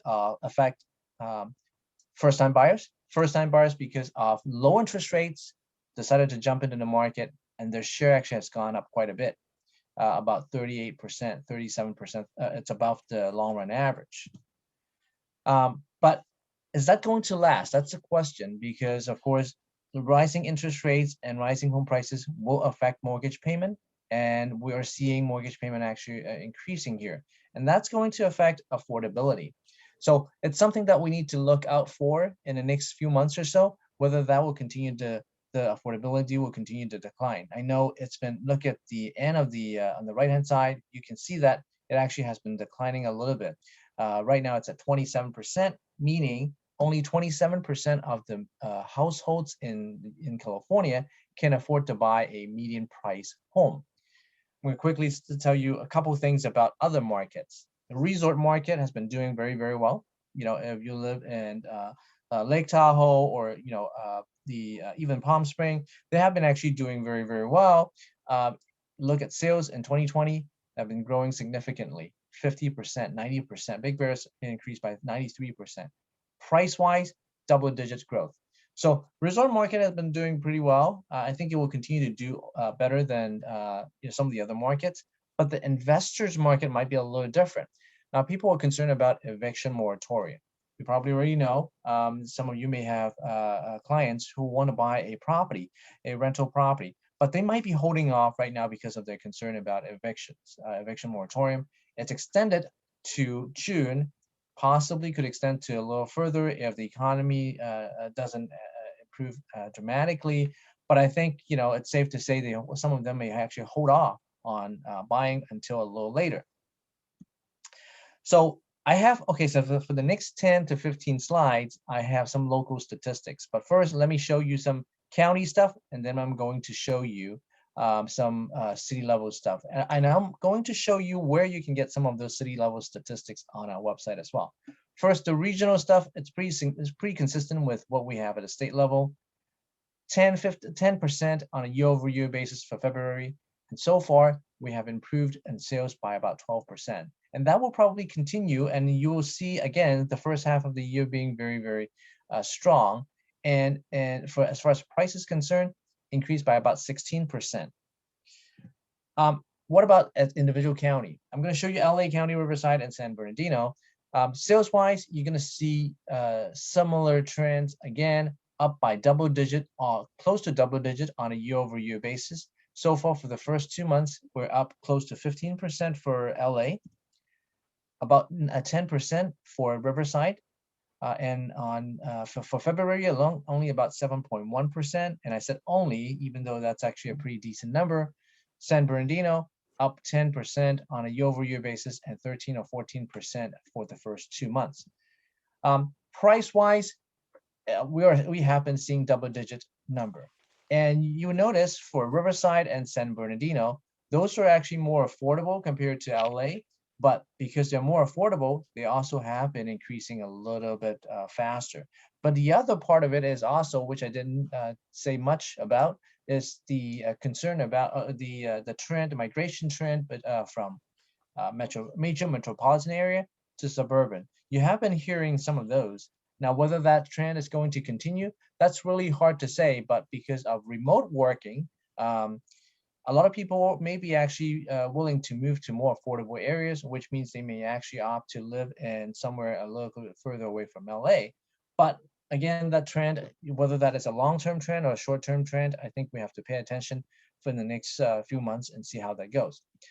In terms of supply, you can see, you can just focus on the right-hand side here, has been dropping pretty significantly. 50-60% for some counties, Riverside dropping close to 70%. Same for San Bernardino, dropping close to 65% or 2/3. Are we going to see, supply started picking back up in the next couple months? I think we are going to, but whether it's going to be enough to actually fulfill some of the demand, that's the questions. I think we're still going to see upward pressure on price because of imbalance between supply and demand. But we will keep an eye on it and continue to report on that. Now, in the next 10 slides, I'm going to show something very similar, a snapshot of a city. So I'm not going to go over it in a lot of detail, but I will tell you later on after the end where to grab some of these slides. These are slides that actually you can download from C.R. website. It gives you idea about the price trend, sales trend for individual city. So I picked about 10 cities or so. Chino is one. The general theme is you see increase in price, pretty significant increase in price, a solid increase in sales for most cities. Of course, a significant decline in supply as well. So Chino, start with Chino, and then Chino Hills, double-digit growth in price and sales. Ontario, a little bit of decline in home sales. I don't know whether it is just the last couple months maybe a little weak on certain areas, but definitely supply have dropped significantly. Supply could have actually an impact on sales as well. If you don't have enough supply, obviously you're not going to have enough sales. Rancho Cucamonga, Walnut actually price actually dipped slightly.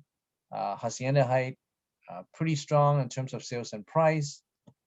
Pomona, a slight dip in dip in supply and dip in home sales, but still a solid growth in price.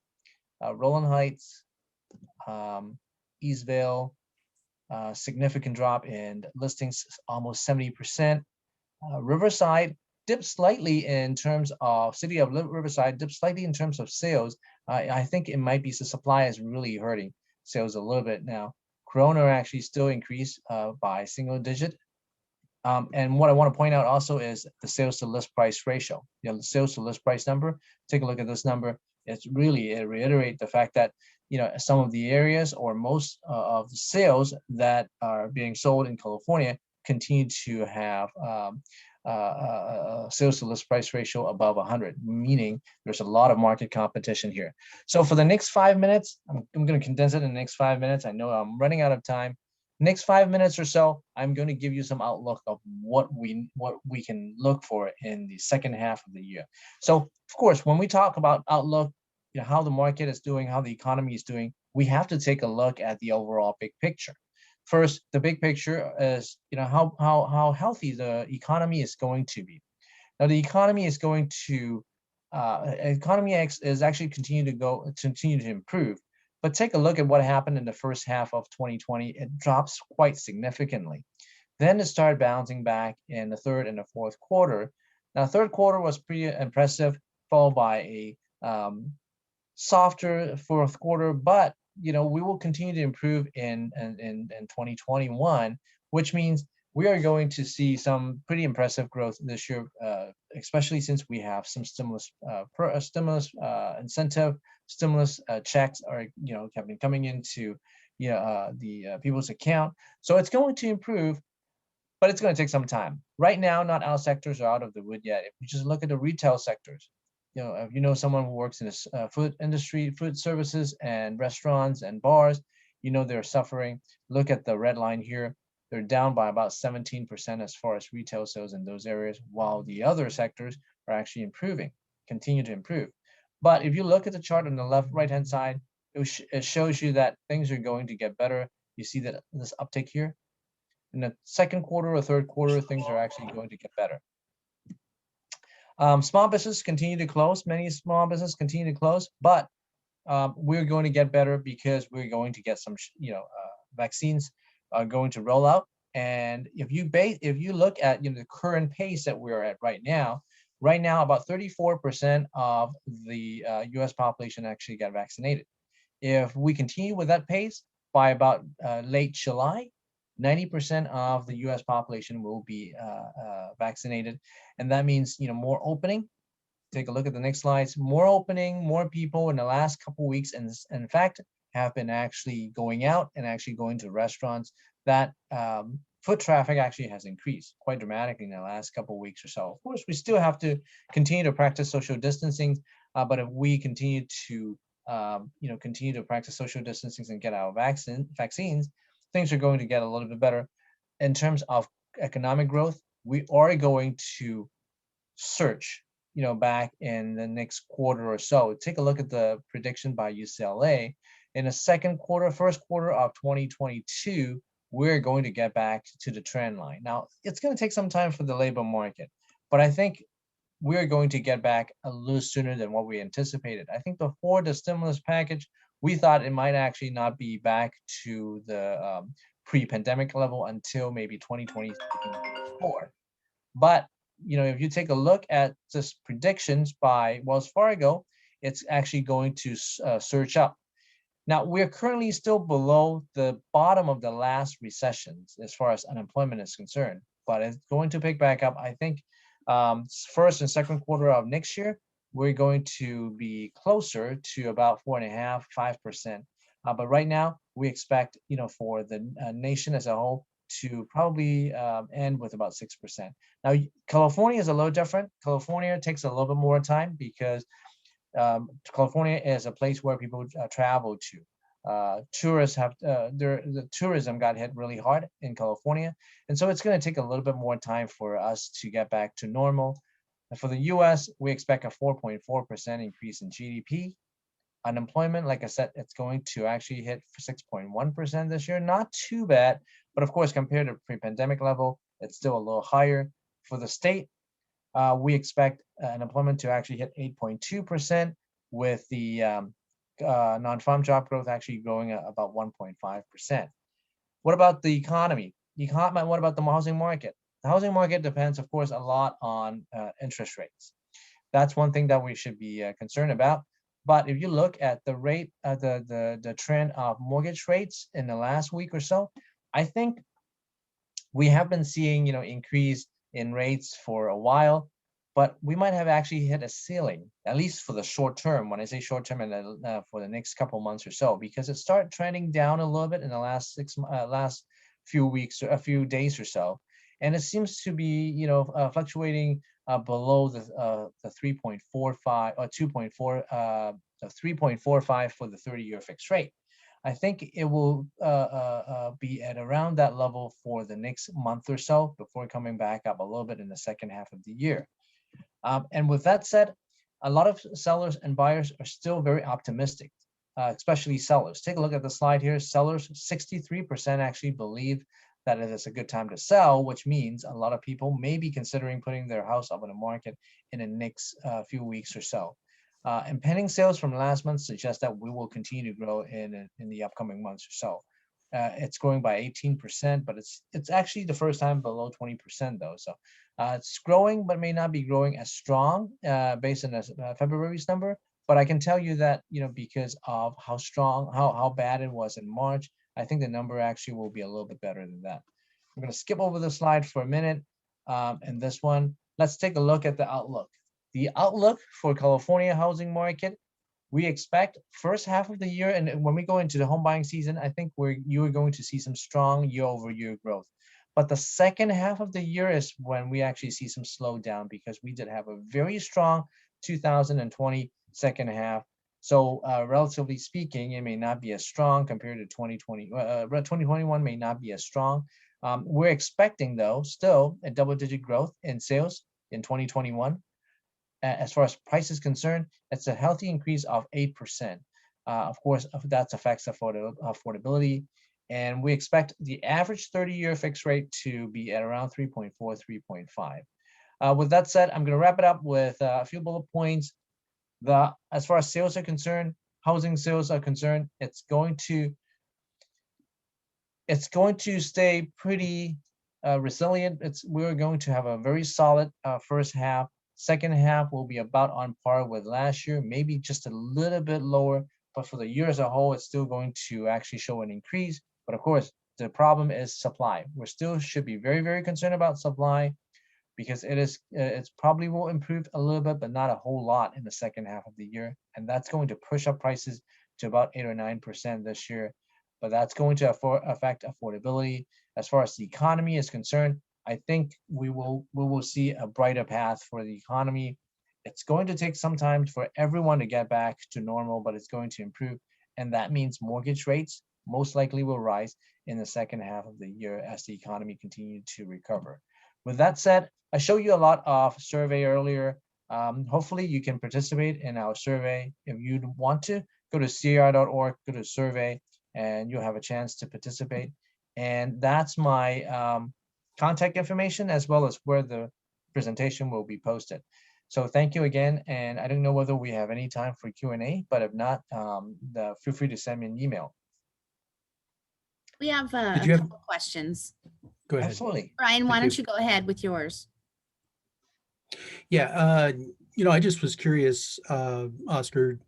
Obviously, on our side, we do real estate and property management, but I think it affects the whole of the economy here. When Right. you're doing predictions, I just say here and I go, wow, I mean, how do you come up with this? Because my question is, how is it that the moratorium and so forth actually, does that make it difficult on your end to really understand once we come out of that, for those that aren't working, whether they'll go right back to their current or most recent employer, or if they're going to have to be looking at a new employer, a new field, stuff like that, and how does that affect other things, or how does that affect your outlook and what we Yeah, it should be does. looking at? Yeah, it does. And I'm glad that you brought up a very good question, Brian. I didn't go into a lot of detail about eviction moratorium as well as mortgage moratorium, because those are two things that would affect, the desire to buy our investors' property, rental properties. But on the other end, on mortgage moratorium, that would affect foreclosures, how many foreclosed properties we have, right? So let me talk a little bit about moratorium first, about foreclosures. You've heard about forbearance. Those are things that we take into account because we look at what Mortgage Bankers Association publish on a regular basis. We looked at how many people are on the brink of being foreclosed. Now, of course, we're concerned. We're concerned about, okay, what's going to happen if we have a lot of foreclosed properties? Is it going to be like what we saw last time in 15 years ago?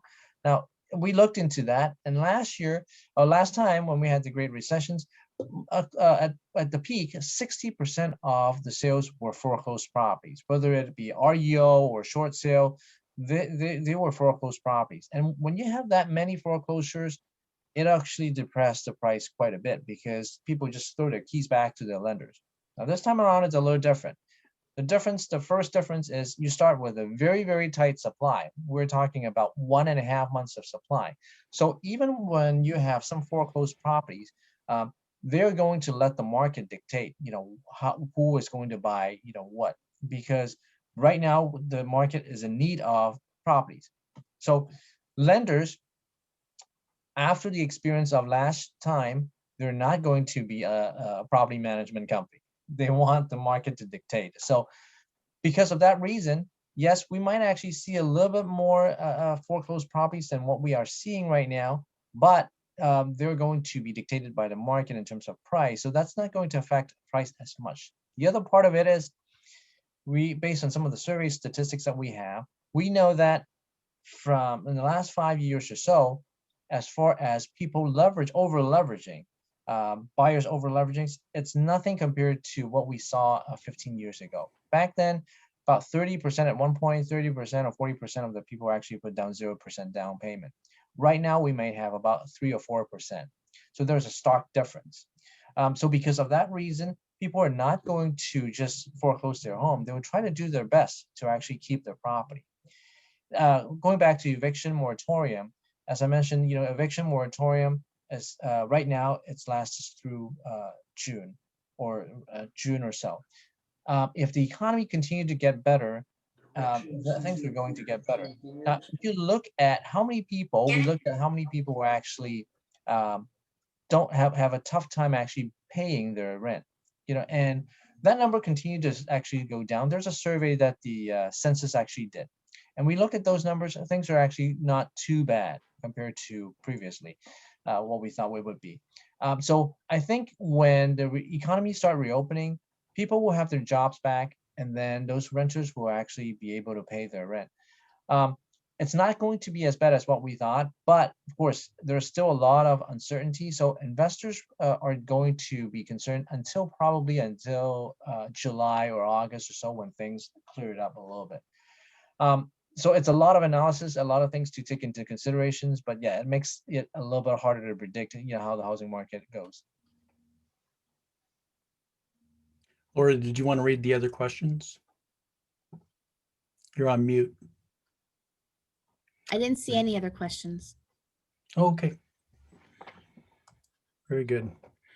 Well, Thank Oscar, you, I want to thank you. And I know that we had a little bit of going over time with Leigh, and of course that hopefully that didn't put too much pressure on you, but always appreciate you being here and being a part of our panel. And of course, we got a lot of great information, and that goes out to our membership. So to our membership, I want to just encourage you, be checking out our not only the Tri-Counties website, but also C.A.R. Website, NAR website. You'll get a lot of information, both economically as well as other as well. So thank you very Brian. much. Thank you. And Leigh was great, Appreciate so I wouldn't mind giving her the floor. But thank you for the opportunity. Very good. Very good. Well, next up is our Government Affairs team, Tim Shaw and Christine Schachter. They are here to keep us updated with the industry updates, and I'll turn it over to you. Thank you very much. Glad to have you guys here. I'm sharing my screen, so let me know if you, I presume, can see it. We got it. Yep. Hey, Tim, Shaw, and I was waiting for the big bio of all of us. You run down, it did such a great job with Leigh and Oscar. I thought maybe we could go through Tim and Maya's bio. I'm just kidding. Well, we had to laugh when Leigh said the 20-something staffer in charge of policy, because I think that was both Christine and I. So, but I wouldn't give to be. Yeah. Okay. So going through this, a lot of the information at the top was covered or will be covered. I know. So we'll just kind of skim through this and get to the heart of it quickly, because what happens when we have a full house or of presenters is that it's always Government Affairs who's told to cut it short. So, which is really hard to do because there's two of us, and that, means triple what we should be talking about. So, And Christine, let me just say right now, I want to ask our attendees, our membership, stick with us. I don't want that our Government Affairs nor John Giardinelli feel like they're rushing or that they have to cut it short. This is very important going forward in the last two speakers as far as our legislation and everything. So please don't feel rushed. And again, I want to ask our membership to stay with us a little bit after the 11:30 or what was it, 1:30 cutoff hour. We may take that a little bit longer, but I think that it'll be definitely worth your time. So thank you, Brian. And we will do, again, we're not trying to cut it short, but there's some that's more important. And again, we always share slides. So, and always available, much like you had mentioned, to the members at any time. So we're here for you. Right. New consumer protections, John covers this and touches on it, but just as a reminder, last year the clear cooperation policy went into effect. Some issues going on at the MLS levels. Just wanted to keep that in mind. The Housing Affordability Fund created a new program that was launched this year called the Home Essentials Program. If you have individuals who qualify, you can get Lowe's gift cards as part of the appliances, but it's always a good thing to try to do, especially with first-time home buyers. That's a big program we are developed with or invest with at the statewide level, in addition to locally. I won't go into this because Oscar covered it thoroughly, but basically supply is short. We're at a huge, not brink point, but certainly a conundrum with housing affordability, with only 27% of California homeowners or households could afford to purchase a medium price home. As you see in the Southern California region, the prices are only continuing to rise. There was a question earlier I noticed about out-migration. Certainly this affordability is putting pressure on homeowners to move out of state. That coupled with California population declining for the first time in 120 years. And you are seeing homes not being built as they used to. There's a huge demand. The California Association of Realtors, C.A.R., has launched a Californians Need Housing Now initiative. We do need 3.5 million new housing units by 2030. We're not likely to get there, but that's the demand in terms of what it would take to get everybody in a home who needs one. 72% of Californians can't afford the median price home, and 53% are considering leaving the state due to the high cost of living. Now, when we get into that statistic about over 50% considering leaving, you know, I think we had an economist on at CAR who had said recently that a lot of us consider moving and selling our homes, but realize the cost of that and not being able to afford a home thereafter in terms of, you know, what you're currently living in or is problematic. And so that's why we really pushed Prop 19 and Tim will touch on that going forward. But that was a way to get more people in homes as well. And Tim did put that to attendees, caprop19.org. He's trying to get ahead of me and tell me to move along. So I hear you, Tim. 2021 new laws taking place. We are going to go into that a little bit, but you can always get this at CAR.org. It's an invaluable resource, that portal through CAR, and then LEIGH info. And if it's Tim chatting again, oh, he put in boe.ca.gov. Okay, we got it, Tim. We'll move along here. Okay. So some laws that have taken place this year or in effect are here for you, and we can, again, we'll provide these slides so you can have reference to them. But basically, this governor only signed 372 new laws last year that took effect this year, the fewest since 1967. That was, of course, because the legislature was minimally in session last year and because of the pandemic, and most of those laws impact health and COVID precautions. But do take note that employers must take specific actions like written notification to employees within 1 business day of a potential exposure to COVID-19 in the workplace. That's still going on. That hasn't changed, even if COVID is seen, you know, we're getting vaccinated, things have started to feel like we're getting back to normal. There is a lot of legislation that impacts the workplace. And even if you're an independent contractor, realize that this does impact your business and the way you interact with clients too. And certainly employees now are allowed to take time off to get vaccinated, or if they have side effects from the vaccination, that still takes effect and is enforced. But so a lot of those center around COVID. Workplace financial still, minimum wage law did of course get implemented or take effect many years ago, but each year going up until next year where it reaches the $15 minimum wage hour. Be cautious of that. A big change was the California Consumer Financial Protection Law, which gives the revamped Department of Financial Protection and Innovation, it was formerly the Department of Business Oversight, a broad new set of powers and regulatory oversight for various consumer financial products or services. So do keep that in mind as well. Criminal justice and law enforcement, you'll see a lot of this going on. It doesn't necessarily impact real estate directly, but it does have an impact on our communities. In addition, it does impact property management to the extent that the courts are still not quite back open, backlogged extensively. So we're going to see that play out in the next couple of years.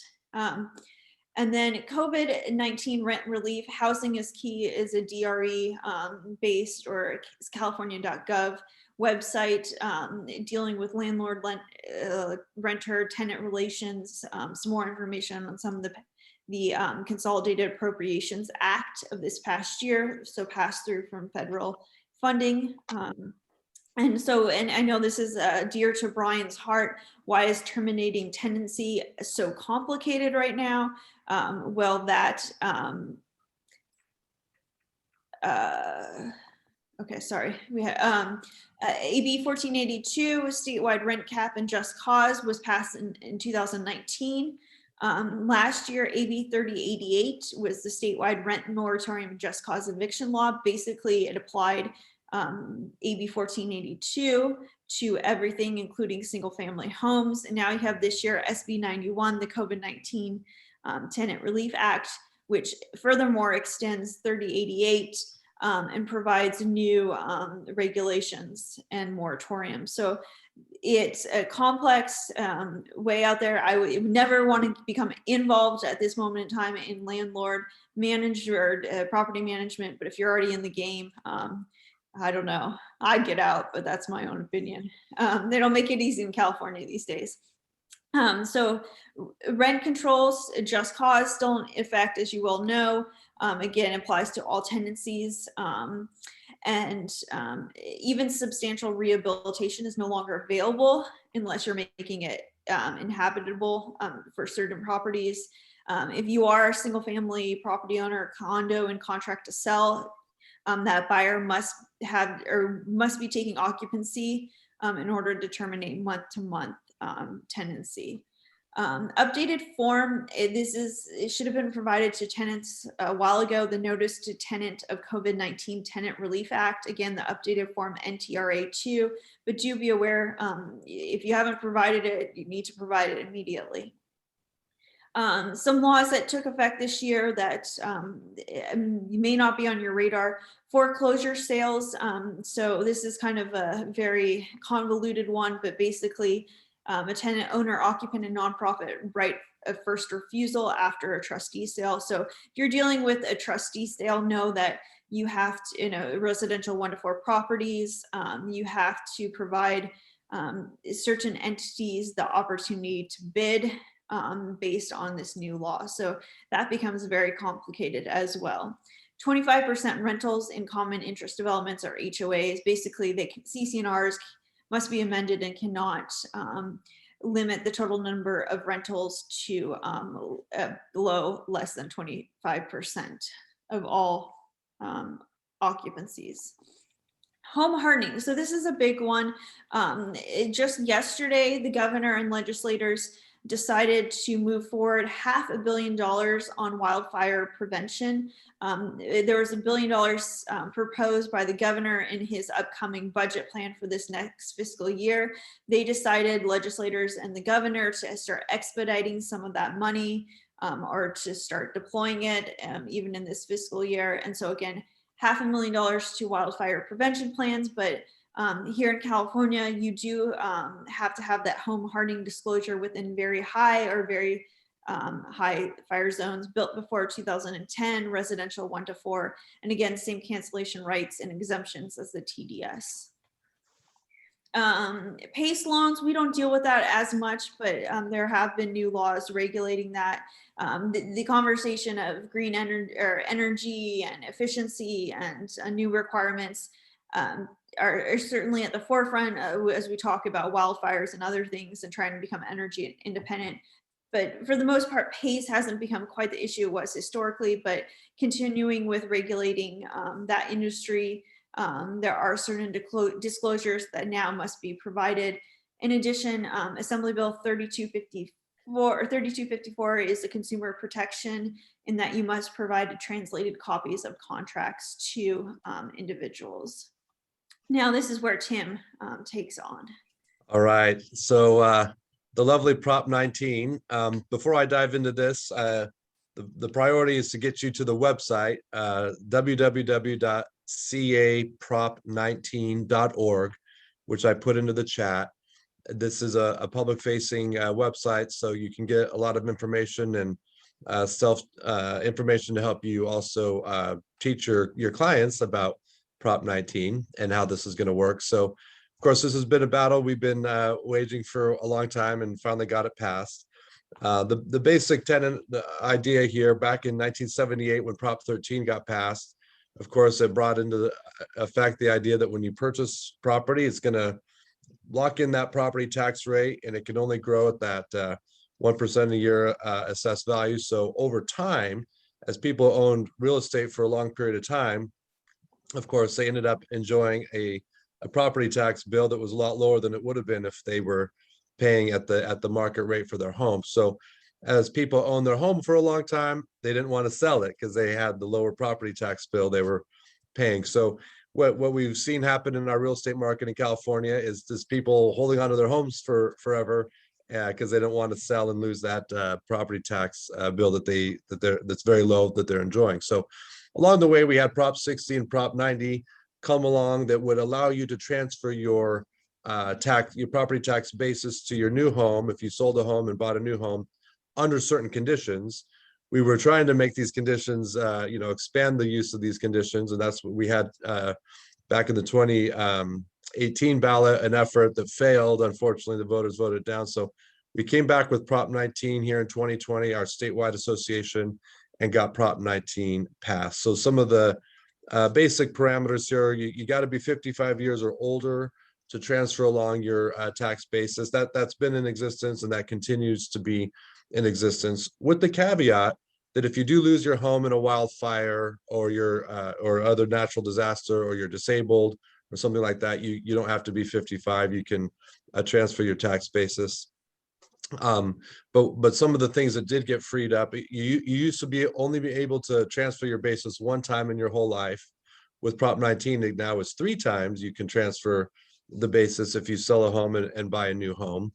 Another change, it used to be that you had to, if you were moving into a new county, that new county had to accept the out-of-county transfer in of the tax basis. Now it's automatically all 58 counties in California.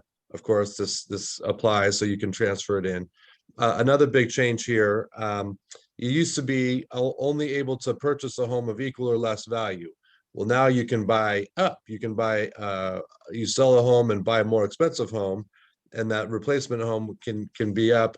The way that your property tax will get calculated will become a blended rate, where you can take along the basis, and then you pay the normal property tax on the difference. So I think we kind of have some examples in there of how that would work. And so we're kind of, you can see in the slides the exact rules of what constitutes equal or less, and all that you'll see here. So here's an example. If you sold the home here at you had purchased it at 400,000, you sold it at 900,000, then you go buy a new home. Your new home is at 1 million. So you have that $100,000 difference. You can move along that basis. There you'll see at the bottom, that bottom number of your basis of 400,000 plus the $100,000 difference. So you're paying a property tax on 500,000 on a home that you just bought for 1 million. Hey, so that's a pretty good deal, right? So we like that. So that's the good thing here in Prop 19. Now, one thing that was not as helpful, perhaps for some people, is if you're inheriting property. So your parents have passed away, maybe you inherit their home. Now it could get reassessed to market value if you don't live in it. But if you move into that home that you're inheriting and make it your primary residence, you get to keep mom and dad's assessed value, which would be probably a lot lower, right? So, but if you inherit that home and maybe rent it out as a rental or whatever you're doing with it that way, it would probably be reassessed. So you kind of see how that can work here. So people, when they inherit property, are going to have to make a decision. Do I want to live in that house, or do I want to just sell that house, or do I want to make it a rental? And you have to understand in your calculation, the property tax bill will probably come up in that case. So here we see how much. Okay, so the other website I put in the chat, the Board of Equalization, our friends at the state of California, the tax entity, they have kind of a page here on Prop 19. So I put in there BOE.ca.gov, so you can see from the government's site how that's working. Christine and I are regularly on calls lately with the LA County assessor, Mr. Prang. He's very interested in making sure he gets it right, that he and his staff are answering questions properly, and they're working on some state legislation to try to clean it up, maybe some of the details of Prop 19 and how that will work. But maybe if you have a question, I know he's very anxious also in answering questions and working with realtors in LA County to implement this well. So let's see. Let's go into the politics of where we're at. Oh, okay, here we go. This is a fun little map. It kind of visualizes how California is politically out there. Of course, blues are Democrats, reds are Republicans. Isn't that fun to see that graph, that map all along the coast? All those blue districts, the Democrats are hugging the water, and those red districts are kind of hugging Nevada, sort of thing. So you see how we are split very much politically that way. But overall, in the state Senate, there's 40 state senators, 31 Democrats, 9 Republicans. So a super majority plus room to spare for the Democrats. In the state assembly, there's 80 assembly members. At the moment, we got 60 Democrats, 19 Republicans, and 1 independent who used to be a Republican, who became an independent. So basically 60 to 20 in the assembly. So once again, in both houses, overwhelming super majorities for the Democrats. And Okay. then so yes, I saw a couple comments or questions about sharing the PowerPoint. All these PowerPoints from the presenters will be provided, and then I will drop this into the chat once we're done here. So looking ahead as a fair housing package. So, Prop 19 was the first step. And I know that we have some individuals who were concerned about the inheritance portion. And, that's a larger conversation about trying to create inventory, especially in this market. The goal is to get people like my parents who've been in their house for nearly 50 years. And if they're deciding to move, they're going to have to go up in value. Most likely, even if they go down in size, given the marketplace and given that they've been in a home for that long. So, it's really for those individuals to free up inventory so that families and others can start to move into these properties that haven't been available. And so dealing with a fair housing, not only practices, but housing affordability and accessibility in the state of California has been a priority of the California Association of Realtors. We have several bills that we are sponsoring. One is the prohibition of development planning discrimination at the local level. That is sponsored by Gonzalez, AB 491. AB 633 is by Calderon, and that's the Implementation Uniform Partition of Heirs Property Act. Some of these are more arcane or very specific. There is one on implicit bias training for real estate licensees. There is not gray area on that one. That's something that we're really pushing, as you heard Leigh talk about at the beginning. And then public housing projects, this would repeal a certain article of the state constitution, and it would allow for development. We do have sponsored bills. So this is, again, the not ones that necessarily, well, never mind, that we're sponsoring, that we support, and we're moving forward. We hope. That's always the goal, right? So we'll put this in the chat box, again, these slides, so you can go through these with more of a fine-tooth comb. But other bills of interest that we support, or we have a position of that we may not be sponsoring per se, but we do support, are here. And a lot of this has to do, again, with housing development planning and zoning. Bills of interest that we do oppose. So AB 15, this I think was mentioned, this bill would extend the statewide eviction moratorium until December 31st and does not provide any rent relief dollars. It's still making its way through the legislature in terms of the committee process, but they could really push it through at any moment if they really wanted to. So we'll see and keep you updated on that. Mortgage interest deduction on second homes. This becomes always a hot topic, and was one last year whereby it would limit the mortgage interest deduction on homes other than primary residence. So we're keeping an eye on that. AB 1188 is one actually we're keeping an eye on with our housing coalition partners, which includes the apartment association, and that is an online rental registry portal. I think that the biggest takeaway, or at least from my perspective, COVID and the pandemic relative to the legislature, is that the legislature has enacted everything under the sun to expand its reach, and it's not likely to bring back that arm of government power anytime soon. This would require local governments to create and administer rental registries. And so there's, among our property management, our landlord groups, this is really another step in the wrong direction in terms of infringing on private property rights. AB 1199, Gibson, is not likely to pass in its current form, but it would be a tax on rental housing providers. And this would be for those who own 10 or more single or multifamily properties.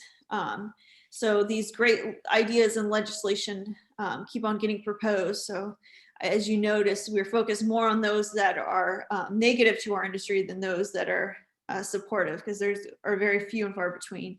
A couple other ones, sustainable community strategy. So talking about vehicle miles traveled and taxes, you can get into all that. And then another one, unsolicited commercial mail. This would require changes in how even our agents deal with mail advertisements. So we're keeping an eye on that from a practitioner standpoint. Legislative Day is coming up on April 27th. We will get more information out to you all, but this is our first virtual event. And it's a great way for those to participate who may have not been engaged in the past. That's one of the great things about, or the good side of the pandemic, is it has allowed us to reach out to members in a new and different way and get you all engaged from a statewide perspective. And Tim likes to take it home with his big pitch for the Realtor party. Well, I want to make sure it was clear to everyone what legislative day is. We're going to talk to our senators, state senators and state assembly members. And the more the merrier, since we're going to be able to do it virtually, we can have a lot of people participate. But here's the Realtor Action Fund. So these are our dollars that we use to engage on issues and as well as supporting candidates. This is our political dollars. So we're always in the mode of raising dollars into our political action committee here. So check out the website raf.car.org, where you can give to this cause. And I always like to say, at the beginning, Brian talked about, realtor involvement and action legislatively and what it means for the industry. And it takes a lot of money, and we appreciate the amount of support that we get from the association here. You all are a tremendous an example for the statewide association and how you contribute, but it's a pricey game. I mean, it was almost $1 billion that was spent on the 12 statewide initiatives last year. If you think about that, there was 200 million, was it, Tim, spent on the Uber, Lyft, the Prop 5, which we had to carve out. So thankfully we didn't have to deal with that. But, 200 million on one initiative to me is insanity. And, we had to spend about not quite 40 million on Prop 19, but it takes a good chunk of change to get out the message. And it shows you that it takes money. So we appreciate that very much so. Tri-Counties does set the bar for an association of our size. So congratulations and thank you to everyone who does so much. But of course, we could always do more. So maybe you can consider giving at a higher level if you've already given this year, but you can come in and maybe we have different levels of giving. You would see there. One cool thing here, if you give, I give $449 a year. They give you makes you a silver bear. So then you get a cool little thing, and it's also on your email, signature line.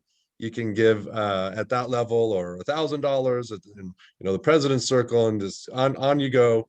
And if you're able to give at that level, so that would be terrific. And again, it's used for not only candidates. We give some of it to candidates and some of it to issues. When we have a Prop 19 or something like that that really directly affects real estate, we'll have those dollars to fight the battle in mail pieces and commercials or what have you, or even at the local level.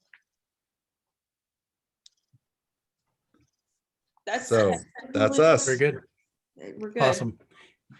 Hey, I want to just say to all the membership, give them a hand, because our government, the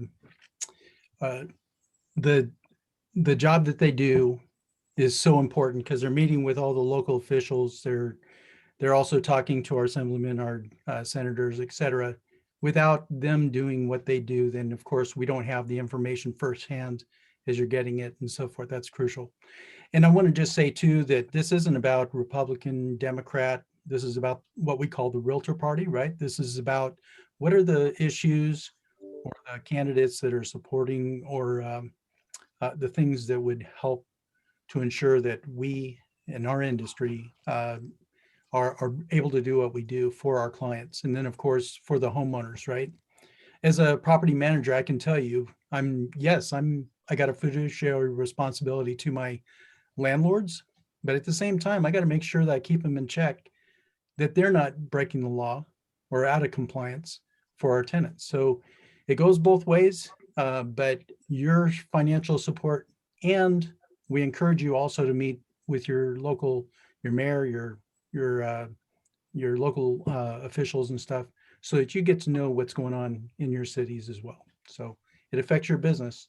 We definitely encourage that. And so thank you very much for all the work that you do, Tim and Christine. Last, we have coming all the way live from Tennessee.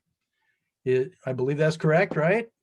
Is John Giardinelli, our Tri-County's attorney. And I also want to just say again, don't feel rushed on this. We're already, we know a little bit beyond. So like we had you scheduled, or this would end at like 1:30, but if we say went to about 1:40, I think we're fine. Just asking our membership to stay with us. And again, I know John's got some great and very pertinent things that will help you in your business and your practices. Thanks, John. Well, good afternoon, everybody. Is it afternoon in California? Yes, it is. I am broadcasting live from the Residence Inn in Franklin, Tennessee, room 130. This is my temporary headquarters until my house is finished, and then I'll have a real house with a real background and trees and everything. It'll be really exciting. It's different here. I will say, I was listening to Christine, and she's always incredibly intelligent in terms of the stuff that she knows, and Tim, and I'm hearing all this stuff, and I'm just thinking, my goodness gracious, what is going on back there? I mean, and that's not even the tip of the iceberg. I was reading the job killer report from the Cal Chambers today, and with they're talking about, bills obviously just introduced, but things that Christine and Tim will have to be monitoring, things like taxes on personal wealth, where you will be taxed on what you have, and that's both tangible and intangible. I attended a meeting last Friday with some incredibly brilliant people, June Barlow, Sanjay Waggle, who's your chief lobbyist up at Sacramento. I'll tell you about a couple of things they talked about. There is a bill, AB 1375, that if it passes, will increase the amount of time that a buyer will have to rescind the contract from the day that they get the TDS, from 3 to 5 days to 5 to 7 days. Now, that bill is not far from being in final form. There's a lot of talk about, how they might be able to modify it, maybe end up with a 5-day total for everything, email, no matter what it is, mail, personal delivery, but that's being worked on right now. Also, there's a bill that there was a case that came down that talked about when a Department of Fair Housing and Employment person speaks to a complainant, they don't have attorney-client privilege. And even though technically speaking, the department doesn't represent the complainant, there is a bill before the legislature that when they do speak, they will be creating an attorney-client privilege status. So that's going to be interesting to see how that ends up and why. As Christine mentioned, there are a number of bills dealing with development and dealing with things like deeds and HOAs. And there is a bill that would give local government the ability to redact anything that would be considered to be in violation of fair housing rules, these so-called deed restrictions that really are no longer lawful. That bill may pass. A lot of stuff going on with fair housing. Thanks to Laura and Brian and the leadership.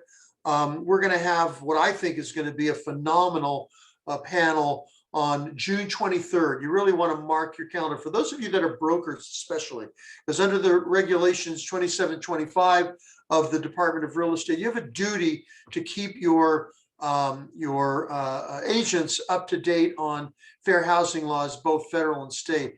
And we've put together an incredible panel.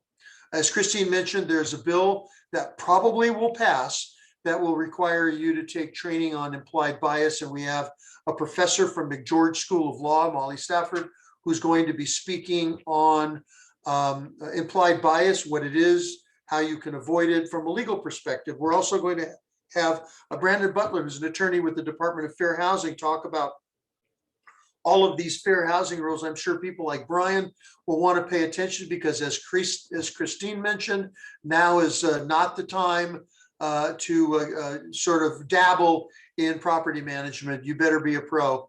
But even if you're a pro, there's an awful lot going on at the state level. And so we've asked the attorney for the Department of Fair Housing to come in and give you his view. on what's going on. And then the person who is in charge of diversity and fair housing at the NAR level is going to come in and talk about fair housing from a national perspective. I'm going to moderate it, which means I'm going to cause very little trouble.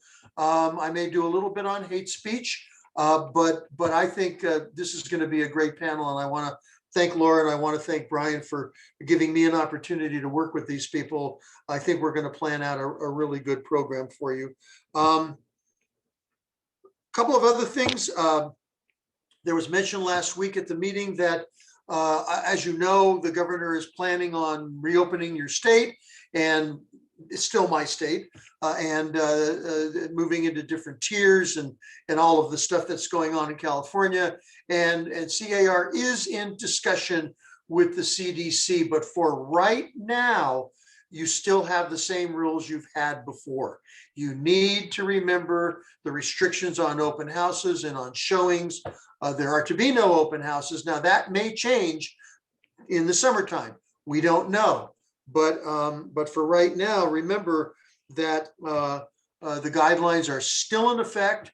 The Department of Real Estate is still enforcing, and you can get yourself into a lot of trouble. Also, even when we come out of whatever you're going to be coming out of, as Christine pointed out, you need to be very, very cautious of local law, because just because the state may rule in a particular fashion and may issue rules, unless they decide to preempt all local jurisdictions, which they probably won't do, Christine, I'm guessing, the local jurisdictions will have the right to do whatever they think is appropriate for their jurisdiction. So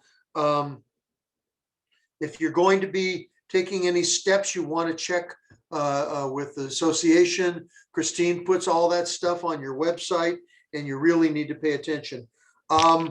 Most of you know by now that we're going to have a new RPA. I wanted to let you know that there is a special meeting. The CAR convention again is going to be virtual, hopefully not too much longer, because I really miss the interaction. We're getting on a plane and coming back to California to get to see everybody. But for right now, we're going to do it virtually. And on the 19th of April at 2 p.m., and I'm not sure, probably get some information on how to register and all that. But I'm already registered. There will be a meeting, and they're going to go over the new RPA in some length and tell you about it. And it's really a significant change from what you're doing now. There's a matrix at the beginning that summarizes most of the transaction, a lot of language changes. And of course, the board is already planning on education in the fall, and announcements will come regarding all of that. So be aware of that. Lots of action at the MLS level, as was mentioned. I'm just going to touch on them briefly because we had a legal panel a couple of weeks ago, and most of this was mentioned, but starting very soon, the MLS will be required to sift through content in order to make sure that nothing that is put into the MLS data has any fair housing violations.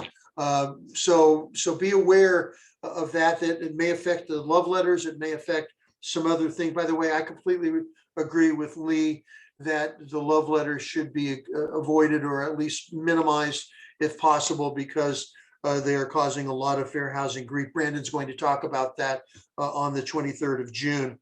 If you get 4 citations from CRMLS, the 4th citation will automatically result in you going to the grievance committee at the board for a review to determine what type of ethical sanctions might be brought against you. That is an NAR mandate. The Department of Justice and NAR and the courts are finalizing the rules. Those rules will change the way lockbox access is given, and members will really be required to sit down with your sellers and talk about how you want to allow access, because non-members of the MLS are going to be given access if they have a proper license. Also, you're going to be restricted from advertising your services to buyers as free, because it's really fraudulent, frankly, for the most part, because unless you're doing it pro bono, you're not working for free, you're getting paid from the seller's side. There's going to be a restriction, maybe even an elimination of your ability to search by compensation only. And then lastly, the CRMLS has already instituted some public information regarding offers of compensation. There is a lot of action at the national level on class actions, which someday will impact you. There's already a lawsuit in Illinois in the Midwest, where it is the NAR rule that requires an offer of compensation by listing agents is being challenged on the grounds that it is costing sellers more money to sell a house, simply because I am required as a seller to pay not only the commission for my agent, say Brian, but Brian then has to up the commission he's charging, because he has to offer compensation to another agent, say Christine. And there was just filed a buyer's side class action that claims exactly the same thing from the buyer, that if I am buying a property that I can negotiate with my own buyer, a buyer's agent, because it just increases my costs. All of this pretty much ignores the reality of your marketplace and how you actually do business, but these lawsuits have to be taken seriously, and they are proceeding. A lawsuit in Orange County was just settled, but be aware that it is still out there, and that is if you violate the do not call laws, if you have robocalling or some other type of calling. For example, if you mine information from the MLS and then call somebody who has not given you permission to call them or is in the do not call database, then you can be fined significantly. That case was settled for a substantial amount of money. Speaking with the Department of Real Estate, just be aware that they are enforcing the CDC rules still. In terms of enforcement, usually going to be a citation, but I just settled a case yesterday. My client has about 200 agents, and she was brought up on charges, and they moved to file an accusation, which is the type of matter that then goes to the potential of a revocation or suspension of your license. So take this stuff seriously, because you certainly don't want to pay somebody like me a whole bunch of money to have to defend a case like that. Be aware and make sure that if you're a broker, your agents are aware of what's going on. It's also been emphasized, and I want to talk about this if I have a moment, about the Zillow forms that are out right now, but you need to be really careful, because some forms that are out there right now look like they're attempting to waive even the disclosure required by the TDS. That is not waivable under both civil code sections and under the Business and Professions Code that governs your license, 10.176.5. So if you end up waiving your rights, the rights to get a TDS, it is a violation of law. The other problem with that, of course, is if you end up waiving the SBQ, that's a contract right. You can waive an SBQ, but are you doing that in your client's best interest? A couple of weeks ago, and I had further discussions with the DRE, you can discount your rate to your client. You can work for free to your client. But if you're going to pay a referral fee, those are heavily regulated, and you need to go through the rules. C.A.R. has a great referral fee Q&A on its website. You might want to take a look at that if you're still not clear on how you can pay referral fees. I know here in Tennessee, for example, referral fees are incredibly restricted because they add to the cost of transactions, and so the Tennessee authority doesn't allow that under most circumstances. Then again, it was emphasized at the department that it is not inappropriate. It is not against any rule for me in my listing to tell you as a buyer's agent that you must pre-qualify your client. Obviously, under current CDC rules, that's been promoted. But even when we get out of these regulations, you can require, and particularly in a seller's market like you all have right now, you can require that someone be pre-approved. What you cannot do is get any money for it. In other words, the lender cannot pay you anything of value, number one. And number two, you cannot require that a certain lender be used. All right. Leigh mentioned something that, according to your professional standards, a person and some other people in the know, is a major problem, is the waiver of contingencies in this market. Leigh specifically mentioned waiver of the appraisal contingency. Why is that important? First of all, contingencies are not required by law. A contingency is a condition that is placed in a contract that says essentially that one party will not be in default if the condition preceded to their obligation to perform is not satisfied and or waived. You guys call them contingencies. They're basically conditions that monitor performance. So if I have an appraisal contingency, what the contract provides is that if the property doesn't appraise at or above the purchase price, I am allowed to cancel the contract. If I waive that, that simply means, frankly, that my deposit is at risk if you've executed the liquidated damages clause. There are 9 contingencies in the current standard RPA purchase agreement. That is going to be expanded, and there's a lot of really cool stuff, I think, in the new form. But the bottom line being, when you waive contingencies, you better be really careful about explaining to your client that what you're doing here is saying, if I don't perform, let's say it comes back and the appraisal is low, if I decide to cancel, I'm going to lose my deposit unless I can show in good faith that another contingency may still be in effect. And so it gets really complicated. Obviously, if you submit a no contingency offer, you are basically saying, here's my deposit. If I don't close, you win. And absent fraud, you'll probably lose that contingency. So be very careful about that in terms of waiving contingencies. Another thing that's come up in my risk management lawyer group is the fact that, and I think Leigh sort of touched on it, and that is the market's fluctuating. Right now, your market appears to be accelerating, and whether it will continue in that fashion or whether it will right itself, whether you'll have another correction, you need to make sure that you understand that you can't be responsible for these market fluctuations.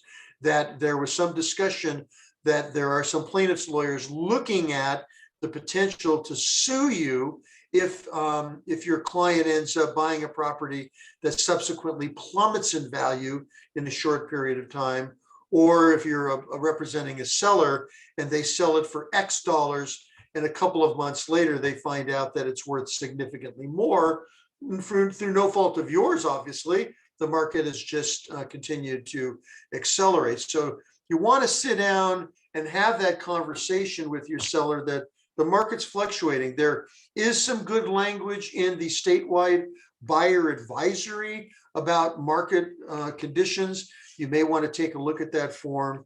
And again, I don't have time today. I've got about 2 or 3 pages of risk management tips.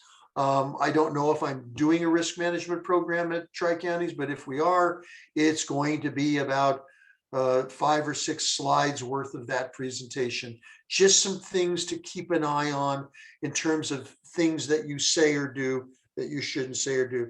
One of those things is practicing law without a license. We've been seeing some new people come into the system. Zillow just became a realtor broker, and as a result are required now to comply with your rules, both at the MLS level and at the association level. But they have their own forms, much like some sellers have had, some new home sellers have had. You need to be really careful about that. My strong suggestion to you, and it's pretty universal by most risk management lawyers, is you need to tell them that they may want to spend some money. If they're really interested in that house, spend some money on having another lawyer look at it. You're allowed to go through with the C.A.R. forms. You're trained on them. They're neutral for the most part. They're drafted by lawyers who represent your interest and the interest of your industry. Zillow's forms and other companies' forms are not that way. They are drafted by the lawyers for Zillow, and they are very seller orientated.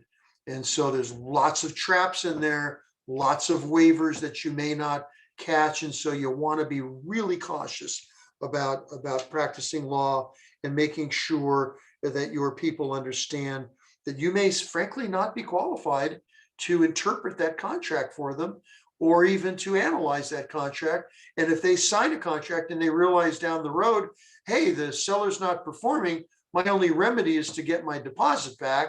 Or what do you mean I'm not going to get a seller property questionnaire that gives me a lot of great information? Well, you waive that right. And sorry, I forgot to tell you, you're gonna have some real problems. Another issue that crops up a lot, and we talked about it at the last meeting, is be very careful about deposits. Deposits probably the single most litigated issue because of the small claims jurisdiction, because if it's 10,000 or less, it can go into small claims, and those small claims judges really don't understand your contract. And so we see and hear all the time about people that should have gotten the deposit, didn't get the deposit, whether it's the seller or the buyer, because they don't really grasp the issue of waiver of contingency, particularly if you turn around and sell the house for more money. Their attitude may be, well, you weren't damaged, give the money back to the buyer. So you really need to be careful about what you do or say relative to that issue. Then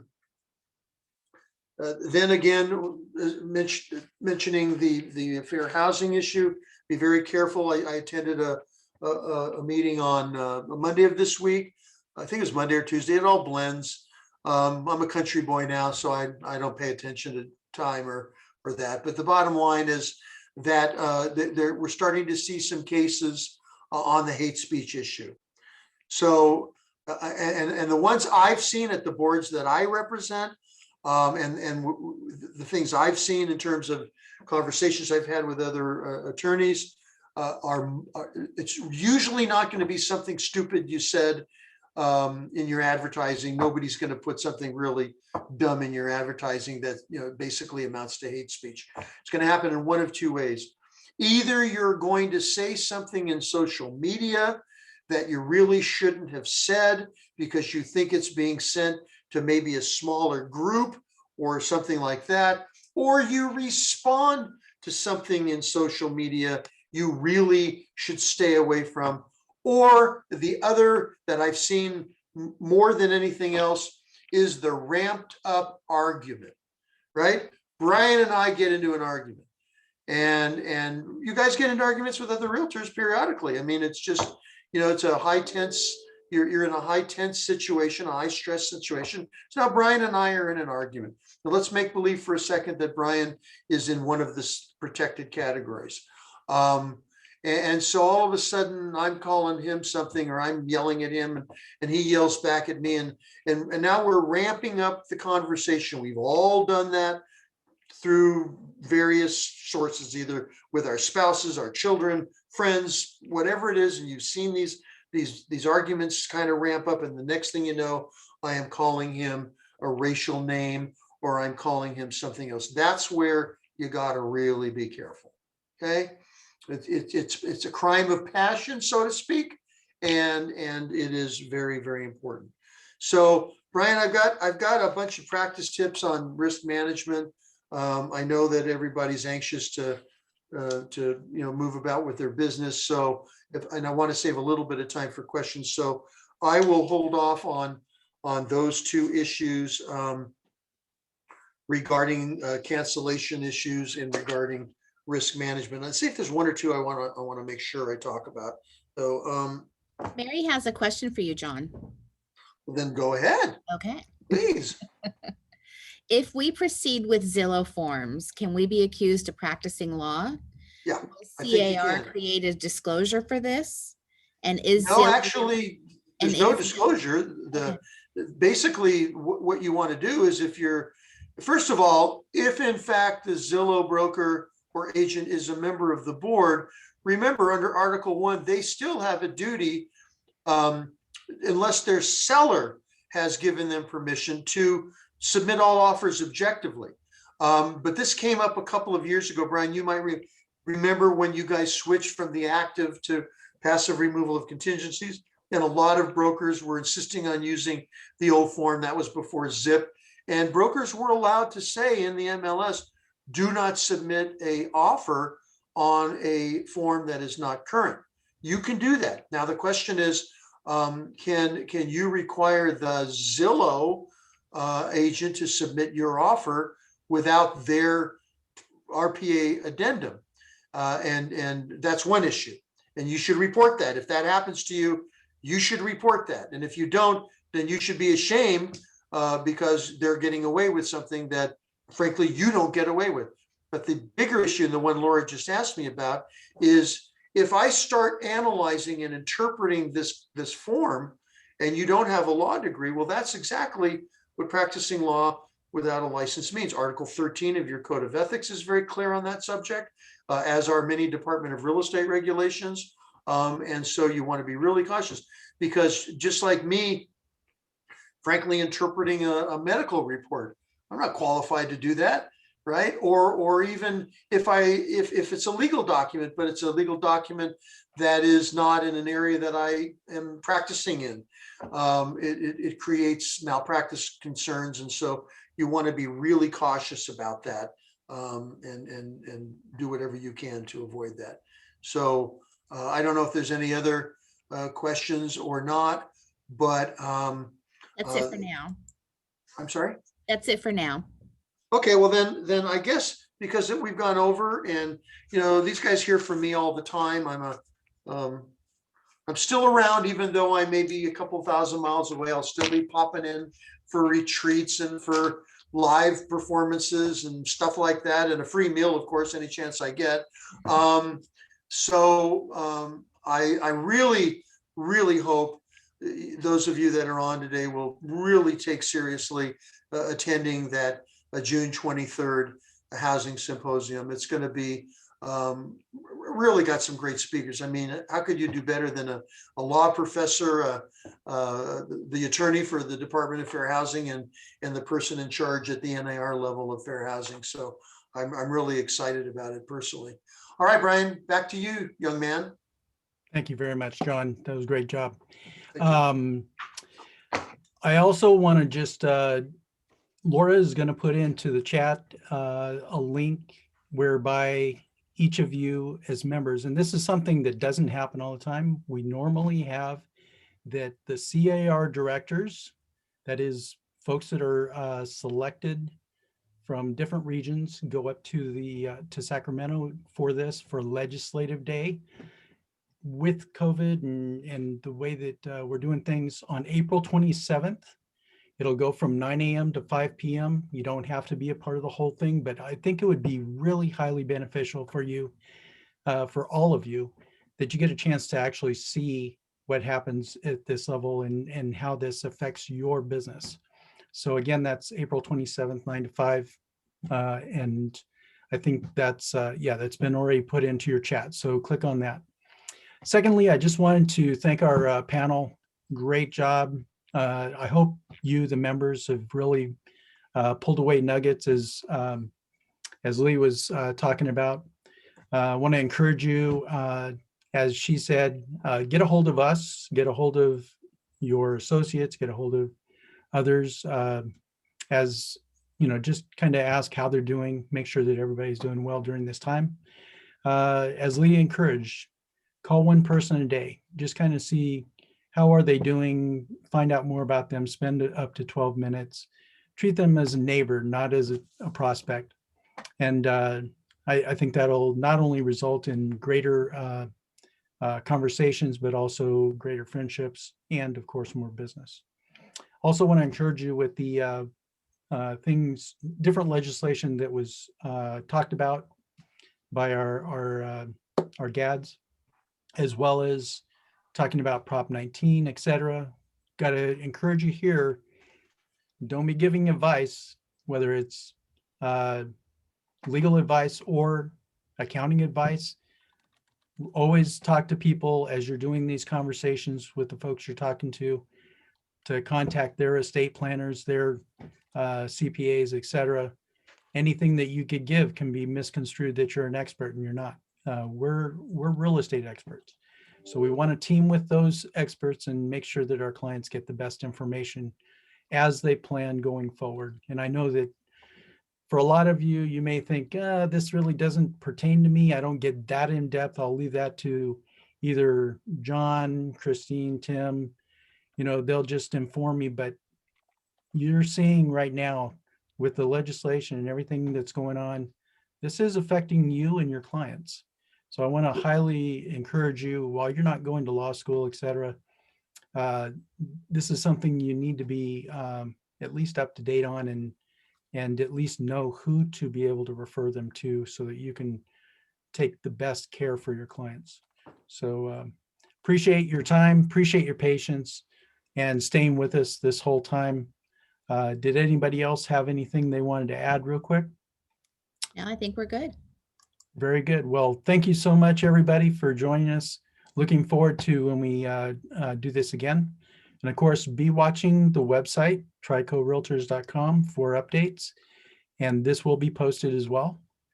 And we want to wish you guys a great rest of the week and weekend. And we'll talk to you very soon. Thank you. Bye, everyone. Bye-bye, everybody. Bye, y'all.